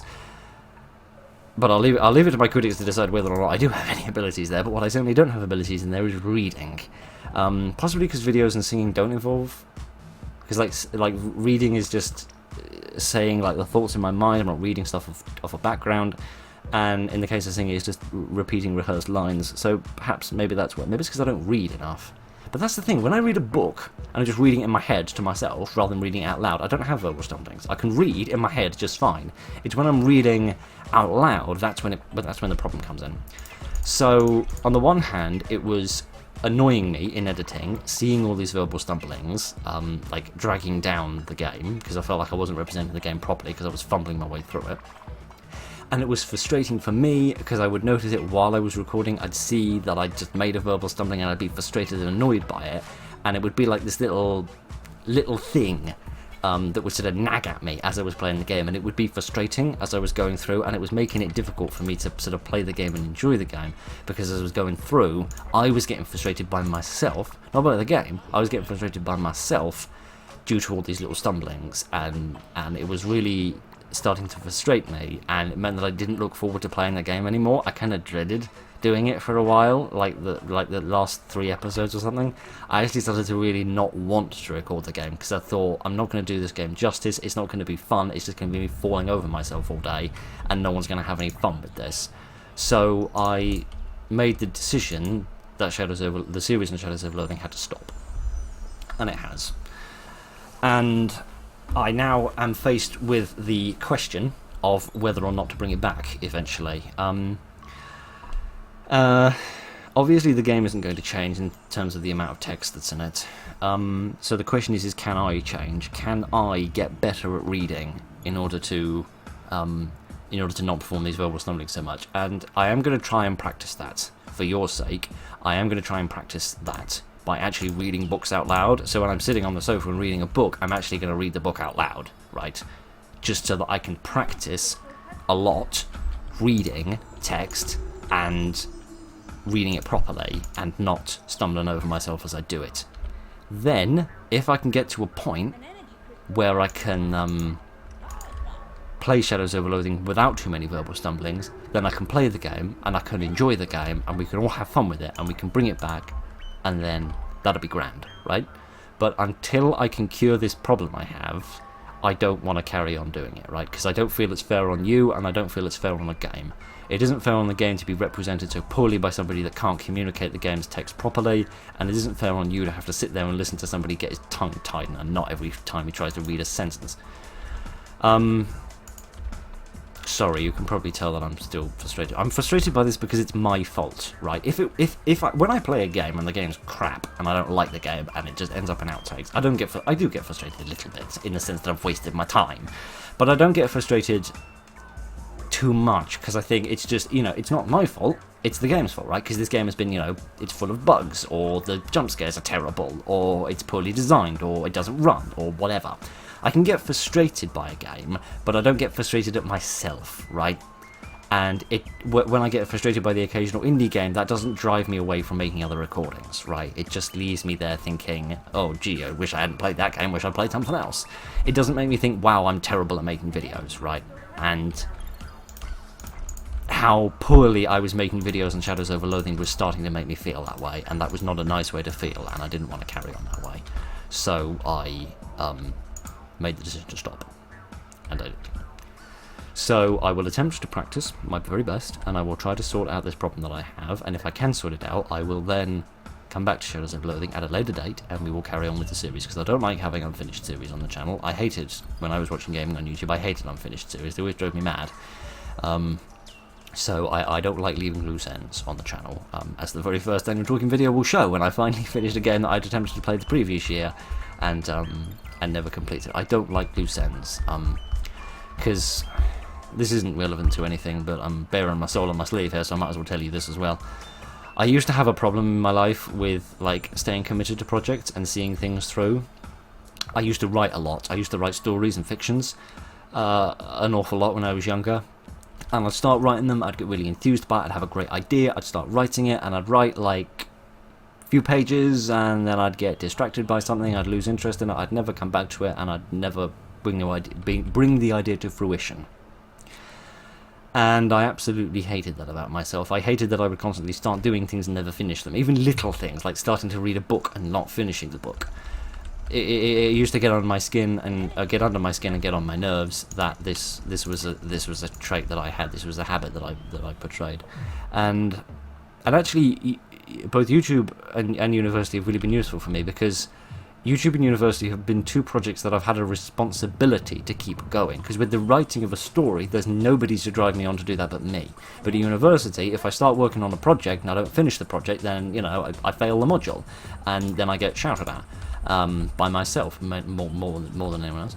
But and with YouTube, I feel I have a responsibility to provide you with entertainment, and if I don't provide you with entertainment, if I just suddenly stop making videos, then I would not be fulfilling my responsibility to you as an entertainer. If you've taken the time to pay attention to the channel and look out for stuff that's coming out new on the channel, and suddenly new stuff stops coming out on the channel, then I think that's very sort of disrespectful to you, in that you put the effort in to come and look for something, to get something to entertain you, and you didn't find anything because of my decision and my lack of commitment. So that used to really bug me, and I really used to beat myself up about that. But working on YouTube, I say working on YouTube, not working as in having a job, I mean working as in doing stuff. Producing stuff on YouTube in this kind of small piecemeal way, just making a few bits here and there, record a few games one day, record a few games another day, and so on, and edit them on a third day, and then upload them and do all that jazz. And also going through university, where I had people making me carry on with work and making me do it properly, that really helped me to kind of conquer that issue, and not have to deal with that anymore. And I don't like unfinished series because it reminds me of that way I used to be, where I couldn't finish stuff. And so now, if there's a book on my shelf that's half finished and I haven't finished it, I have to make a point of finishing it to defeat that old trait of mine. So if I have an unfinished series on the channel that I didn't finish because I didn't want to finish it, or I chose to not finish it, then that's like I've given up on the project. and I've not finished it, which I don't like at all. I don't think that's right. I don't think that's the right way to do these things. So that's just a very personal thing for me, but it's the way that things are. So yeah, I don't like unfinished series, so I would like to come back to Shadows Over Loathing. I plan to come back to Shadows Over Loathing. It is not dead or finished. It will come back. I just have to fix whatever is wrong with my brain first, and then when my brain is fixed, then all the problems in my life will be sorted out, probably. But until then, Shadows Over Loathing is going to have to stay on a little hiatus, so I apologise for that. But anyway, talking about future series. As I said, I want to do a series on this Pirates of the Caribbean game, which I think will be really fun. I think you'll enjoy it. I really hope you'll enjoy it, and I know I'm going to have a lot of fun playing the game as well. As I said, it might be a bit like when we were doing Manic Miners, in that I might be sort of nerding out a bit as we go through and trying to sort of explain what's going on as we go through the series. But it genuinely is a really fun game, really fun RPG game. It's a lot like Skyrim, I suppose, in sort of the building blocks in terms of, like, you know, quests and locations and people and fighting and all that sort of stuff. But obviously, you know, no elves or magic or any of that sort of stuff. If you thought there were magical elves in the Caribbean, then goodness, you've been reading some more exaggerated travel brochures than I have. But yeah, after Project Crypt is finished in the middle of July, I want to go on and play that Pirates of the Caribbean game, because I think that'll be lots of fun. Another game that I really want to play is Concluse 2, which they are finally going to release. After a very long time of me waiting around for it, they're going to release Concluse 2. You're probably sitting there wondering, what the hell is Concluse 2? So Concluse was a game that I played about 18 months ago. Which is a very fun little game. It was a very strange and bizarre little game. It was about a man whose wife has gone missing, and he goes searching for her. And he goes to this town where he thinks that she might be, and you have like a little adventure in the town, exploring around trying to find the protagonist's wife. And it's all monochrome, and it's got a very interesting visual aspect. It's sort of like a bit VHS-y, but not quite. It's kind of like a halfway house between VHS and pixelated. It's quite unique. It's quite nice. And everything's sort of black and white and shades of grey, and it's a very nice game, and it's a very bizarre game as well. Distinctive moment that I remember from the game is you're walking down this street, right, and there's a bin, and in the bin you find a decapitated rat, and then later in the game you find the rat's head, and if you bring the rat's head back to the bin, you can put the head on the body, and then the rat comes back to life and scurries under a door. It's a really weird. I might be misremembering that, but I'm pretty sure that I'm not. I didn't go back and replay the game to check, but that was a really, really weird bit of the game, if I'm remembering that correctly. I might not be, but it was a very bizarre game, very, very interesting and very fun game. We did a little mini-series on it. It was only 3 parts long, but that was very much fun and enjoyable. And then after I played Concluse, I found that there was a demo to the sequel to the game, which I also played shortly after, which seemed very promising, carrying on the story. Carrying on the story from where the first one left off, rather, because the first one leaves off and then the second one picks up directly from there, and you carry on. And I played the demo for it, and we played it on the channel, and it was quite nice. Rather enjoyed it. And then I was hoping that they would release Concluse 2 relatively soon after that, but they're only just releasing it now, apparently. So a few weeks ago there was an announcement on the developer's itch.io page where I think they said it would come out in late June, the full game. But then a couple of weeks later, I checked the Steam page of the game, where I've had it wishlisted in case it ever did appear there. And on Steam it said it was coming out in the middle of July, so I'm not exactly sure when it is coming out. Maybe the Steam version is coming out after the itch.io version, or whether perhaps it's between the announcement and me going to check the Steam page, whether there was a delay to the game being published. I don't know. But whenever it comes out, I should be happy to play it. It's a really nice, lovely little, it's going to be rather, a really nice little lovely horror game. It's quite big. Apparently there's about 20 hours of gameplay in it. I think 15 to 20 hours of gameplay. Apparently it's like multiple hours of cutscenes. There's like a big roster of voice actors as well. So it's a really professionally put together thing. They've been in development for a couple of years now, so it's a really good looking game. I'm really looking forward to getting my hands on it and playing it when we get around to it. So we might do that after the Pirates of the Caribbean, or we might do something else. I'm not entirely sure. Haven't fully decided on the schedule yet. But is that everything I want to say about Concluse 2? I think so, yes. It's a nice game. It should be coming out within, between now and the end of the universe. Hopefully it will be released, which would be lovely. So, having said that, having talked about the next 2 series being a retro game, Pirates of the Caribbean, and an indie horror game, Concluse 2, I want to tell you that I've changed my mentality a little bit when it comes to selecting games for series. I've decided to tone down the number of series that we do on sort of major AAA games, or sort of mainstream things like The Evil Within or West of Loathing, for example, or I'm trying to think of another decent example. I can't off the top of my head. I can't remember what we were doing before West of Loathing. No, I can't remember, but it doesn't matter. Sort of mainstream things like West of Loathing and AAA things like The Evil Within, I want to do less series on those, because I feel like with the way that series work on this channel, in the sense that there's only about 2 a year because there's only 1 episode a week, so like a 20-hour game where it's like an hour a video can take like 20 weeks, and factoring in a little break here and there, and like a little break between series as well, it can easily be that I only get 2 games out, 2 decent series out per year. Which means, of course, if I play a AAA thing, then chances are you've probably already seen somebody else play it somewhere else, because naturally they got around to it sooner than I did. And that's absolutely fine, I don't have a problem with that whatsoever.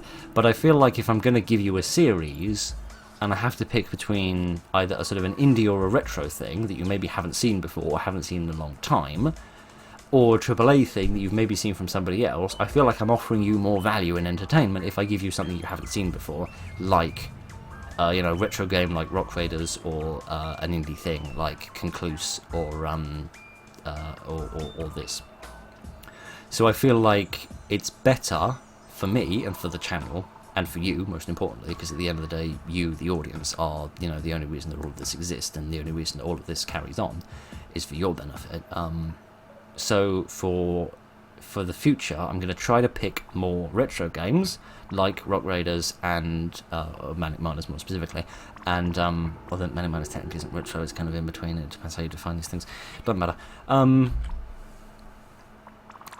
More retro stuff like Pirates of the Caribbean, which as I said was from 2003, and also more indie stuff that you maybe haven't seen, maybe hasn't been picked up by the mainstream as much. Things like Concluse too. So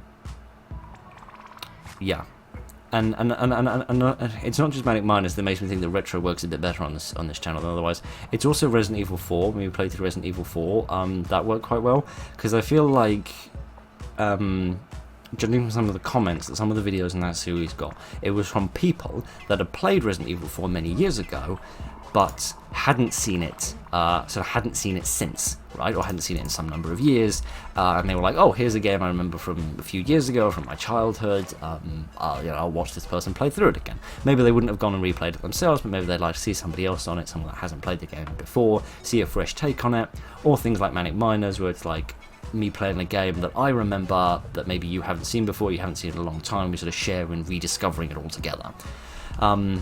So I feel like the sort of the retro games, in as much as retro is, because for me retro was like 1995 to 2005, but which is obviously some people would say retro is like the 80s, but I'm not going quite that far back. We're not playing the original Manic Miner, we're playing Manic Miners.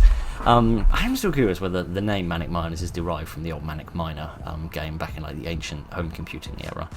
I don't know, but that's just a random thought that crosses my mind every few days. Every now and then, not every few days. But yeah, so there'll be more sort of less AAA games, as it is, essentially, is the basic bottom line of what I'm trying to say here. The one AAA project that I do still plan to play is The Evil Within 2, and that is just because of my personal connection to The Evil Within. It's a very special game to me. And I've never seen or heard anything about the second one, so I would really like to play it. I mean, I definitely play the game myself at some point, but I would like to play it through the medium of video, because I feel like I get more out of a game when I'm playing it for a video rather than when I just play it on my own. Because I wouldn't on my own just play little random indie projects that I download off itch.io, but I would do that for the sake of a video, because I get more out of it. It kind of encourages me to consume it a bit more actively and to think about it and to talk about it, and I get that kind of reminder on the channel. If I look back at the channel's history of all the videos that have come out, I can look back at individual games, and there's like that record of it on the channel's page. It's like, yes, I remember playing that game, we had a good time playing that, and it's like a little souvenir to take away after the experience. So I'd rather do The Evil Within in a series if possible, but That's sort of the only other AAA thing I'd like to play. Because the Evil Within is very special to me. I think I talked about that at the end of the series, and goodness knows we've probably been going about 2.5 hours already, and there's still a couple of other things I want to talk about. So I should probably hasten this along somewhat, rather than yammer on about a story I probably already repeated somewhere else. So it's just about other series that are coming along in the future. Building off the XP setup now being functional, I can now make videos on other retro games should anybody want to see them. So for example, I installed the original Lego Rock Raiders on the XP, and that seems to run absolutely fine, because the slightly buggy version that I have on the Windows 10 PC doesn't work very well in levels with monsters, as I explained in the Rocky Horror video, so it's a bit buggy there. So if I wanted to make videos on the original Lego Rock Raiders, for whatever reason, it would be a bit difficult to do that via the Windows 10 PC. I put a little moth that's flying around. He seems to have gotten in from somewhere. I have to shoo him out later. I'm sure I'll have a much nicer time outside than he'd be in here listening to me yammer on for hours on end.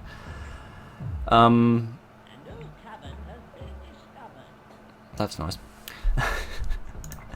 So so now if we ever want to do videos on the original Lego Rock Raiders, I can also do that. There are some other old Lego games that I think might be fun to make the occasional video on. So for example, I mentioned in the Rocky Horror video that they're making a sort of a fan sequel to the Lego Island games, so it might be slightly fun to sort of revisit those, not necessarily make series on the full games, but just sort of revisit them a little bit, see a little bit of the game again, dip into a bit of nostalgia, playing the old Lego Island games maybe. There's another game I remember called Lego Alpha Team, which I think is roughly the same era, which was a very interesting little Lego game. I can't remember very much about it. You had this little sort of team of specialists, a bit like sort of secret agent people, and you're like in this sort of like a facility or like a military complex or something, and you have like the individual people have different skills, and they're like arranged differently in the map, and then you can sort of set up different actions that they take, like a strategy for what they should do, and then you kind of set it going, and then you see if it works or not, and then if it doesn't work, because like I don't know, security catches them or whatever, then you can kind of adjust the strategy by changing things around a little bit in order to achieve your objective in the mission. So it's quite a fun little game, as best I can remember. I have very, very poor memory of it, because I don't remember playing it very much as a kid, because I remember it being a bit too difficult for me to do when I was a small person. But now that I'm a big stupid person, I should hopefully have a slightly better time of doing that. So I can't find a disc for that anywhere. I did find a disc for Lego Island 2, but it was so scratched up, I barely even recognised it as a disc, so I imagine a disc drive would have an even worse time with that.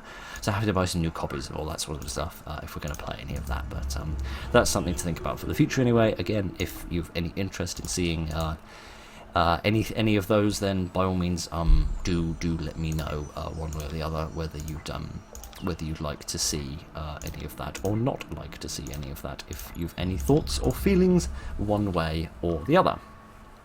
So another potential idea regarding retro games that I was thinking about is, now that I've got the XP setup running, and now that I've got wee Mr. Capture Card here, I can potentially record off other systems, like old games consoles, for example. And Lego Rock Raiders had a PlayStation 1 version, which, as I understand, was a largely different game from the original PC version of Lego Rock Raiders.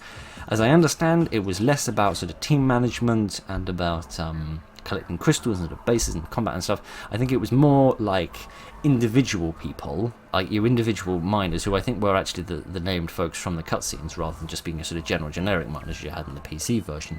And you're trying to achieve more specific objectives in the levels, I think. I don't know, I have very vague memories of seeing some screenshots and things of it, but I don't think I've ever actually played it in my life.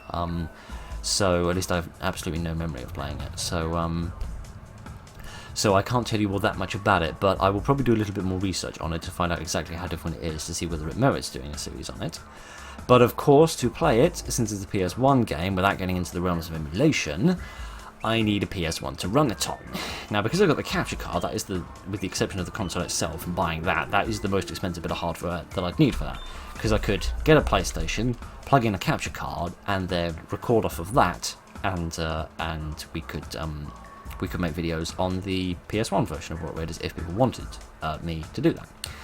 If indeed it was different enough in order to merit it. But,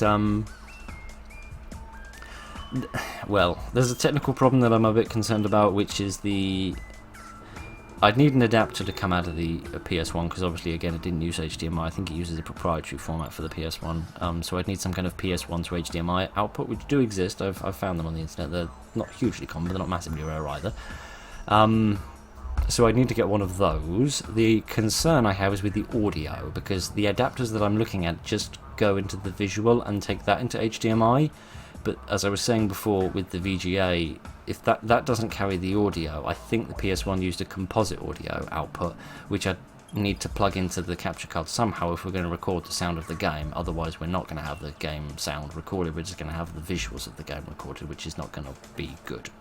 A couple of different ideas I've got for that is either find an adapter which goes into both the composite audio and the proprietary output for the visual, combines them both into an HDMI cable and then puts that into the capture card, much like the VGA adapter I got hold of and don't need. Other alternative solutions would potentially be getting, because this capture card here, it has a plug for a microphone in it, if you want to plug your microphone into it. I don't, I plug it straight into the computer, but you can do that with it if you want to. So to save on like USB ports and stuff if you're doing it on a device that doesn't have many USB ports, although it isn't actually a USB port on it, it's actually a 3.5mm jack, but that doesn't matter, or the equivalent rather, when it comes to microphones. So potentially what I could do is get some sort of composite to 3.5mm jack and then plug the audio from the PS1 into the capture card, and it would kind of pick up the audio from the game as a microphone and play that. I have no idea whether that will work, that's just a random ass idea that I've had, but it's a potential solution. Another potential solution if we absolutely cannot record the... I mean, there must be ways of recording the audio off it. There must be people that have played games off PS1s in the past and recorded the sound through capture cards. There must be ways of doing it, I've just got to research them. But worst comes to worst, I could play the music through the speakers that I have a bit louder, and I could find some sort of setting on the microphone that records both what's in front of it and what's behind it, because I'm pretty sure this microphone, which is a Blue Snowball, has a kind of a bi-directional setting on it, where you can record what's in front and behind if you want to do like an interview over a desk and you want to pick up both what you're saying and what the person you're interviewing is saying. I remember people talking about that when I was looking at reviews of this microphone before I bought it. So if I could perhaps set that up, then perhaps it could pick up the sound coming out of the speakers through the microphone, which at least means you'd get it to some degree. It would be lower quality and it might have a lag because you're hearing the sound through a speaker and then through a microphone rather than directly hearing the audio. So again, probably lower quality, but that would give you the audio in one form or another. I just don't know how well that would work. But again, I need to do more research on this idea, this project, before I find out if it works or not. What I also need to do is wait a while before I even begin working on this project, particularly when it comes to buying things, because as I said, this XP project cost me a fair few pennies, and I don't have a lot of money left at the moment when it comes to investing into the channel, so you'll have to forgive me that I need to put that kind of on hold for the moment. PS1s are not massively expensive at the moment, which is lovely. They're only about I think they're about 30 to 50 quid for a PS1, the ones I was looking at on eBay. Because on the one hand the PS1 is nearly 30 years old, because I think it came out in 94 in America and 95 in Europe, as I remember correctly. Must make sure I get a European one and not an American one, because they used to run on different voltages if I remember correctly. I don't want to plug it in and it blow up. But I really need to research this project before I start buying things. But on the one hand the PS1 is old, which means it's going to be expensive. On the other hand the PS1 was crazy popular, which means there's a lot of them, which means it shouldn't be too difficult to find one. So hopefully that won't be too bank-breakingly expensive, but it doesn't really matter. I'm sure I'll get the funds together, whatever it costs, if people indeed want to see that. But we shall see. I think that's about everything, really. Oh, there is another game from the XP I want to play, which is Star Trek Voyager Elite Force, if you've ever heard of that, which is I know what you're thinking, Phil, it's a Star Trek game, it's going to be terrible. No. It's actually good, right? It's another game from my childhood. It's like an FPS game, but sort of more mission-based rather than being purely focused on the combat. And it's actually a decent Star Trek game. Obviously not perfect, but it is certainly a lot better than a lot of the rubbish Star Trek games that are out there. So if I could get that running, that would be grand. I would maybe do a few videos on that as well. Again, I do still have a disc for that, but that is again a very scratched disc that refused to install because it said it couldn't read the disc properly. Whether that was due to the disc drive problems that we were talking about before, or whether that was due to a highly scratched disc, I don't know. But again, it's an old game; it shouldn't be very difficult to get another copy of it. So as long as the copy's in decent condition, I can do that as well. So there's that to think about. Oh yeah, just one quick point I did want to mention. Just regarding any sort of feedback for PS1 Rock Raiders, I will of course also mention this within probably the next couple of Bazmod videos that I do. I'll mention the idea there as well, because I feel like people that watch those videos are more likely to actually hear the idea and have strong opinions one way or the other about me doing it, or be able to inform me about how different the game is, rather than the kind of person who has the patience of a saint to sit here and listen to me yammer on for 2 hours and 46 minutes at least at this rate. More actually, because I spliced in that bit of footage, didn't I? But I think that's about everything really. That was the last year, that was the current year, that was next year, and that, I think, is about everything. Oh boy, my voice is absolutely killing me. So all I shall say, because I do want to wrap this up, because I appreciate that this has been a stupidly long video, but there was a lot that I wanted to say. I'm glad that I got it all out. I've been keeping that a record of all the different things that I wanted to say over the course of the past years. Every time I came up with an idea or something happened that I wanted to discuss, I made a note of it to discuss it here today. And I feel like we've got through everything quite effectively. I feel like I've discussed everything that I wanted to. So I hope some of that was interesting. I hope some of that was useful. If you have any feedback or thoughts about any of it, whether it's the shotgun thumbnails, whether it's the idea of re-recording old unpartnered shotguns, whether it's the debate I was having about the relationship between gaming on YouTube and game developers, or if you just want to berate me for being incredibly stupid when it comes to deleting those files instead of uninstalling them, feel free to do that. If you want to berate me for talking your ears off for nearly 3 hours, you're welcome to do that as well. If you have any feedback regarding any of the future series that I discussed, then absolutely anything that I ever say, I always am happy to hear any kind of feedback that you want to say or express to me. So I'm always really happy to hear any feedback, any suggestions, positive or negative, detailed or vague, anything that you want to say. I'm always really glad to hear what you have to say and what you think about what I'm doing. Because as I said before, the whole point of all this craziness is to entertain you at the end of the day. So if you want to give me some feedback, then that allows me to sort of tailor it to your interests a bit more as well. But yeah, I reckon that's about everything. I knew this video was going to get long. I didn't think it was going to get this bleeding long.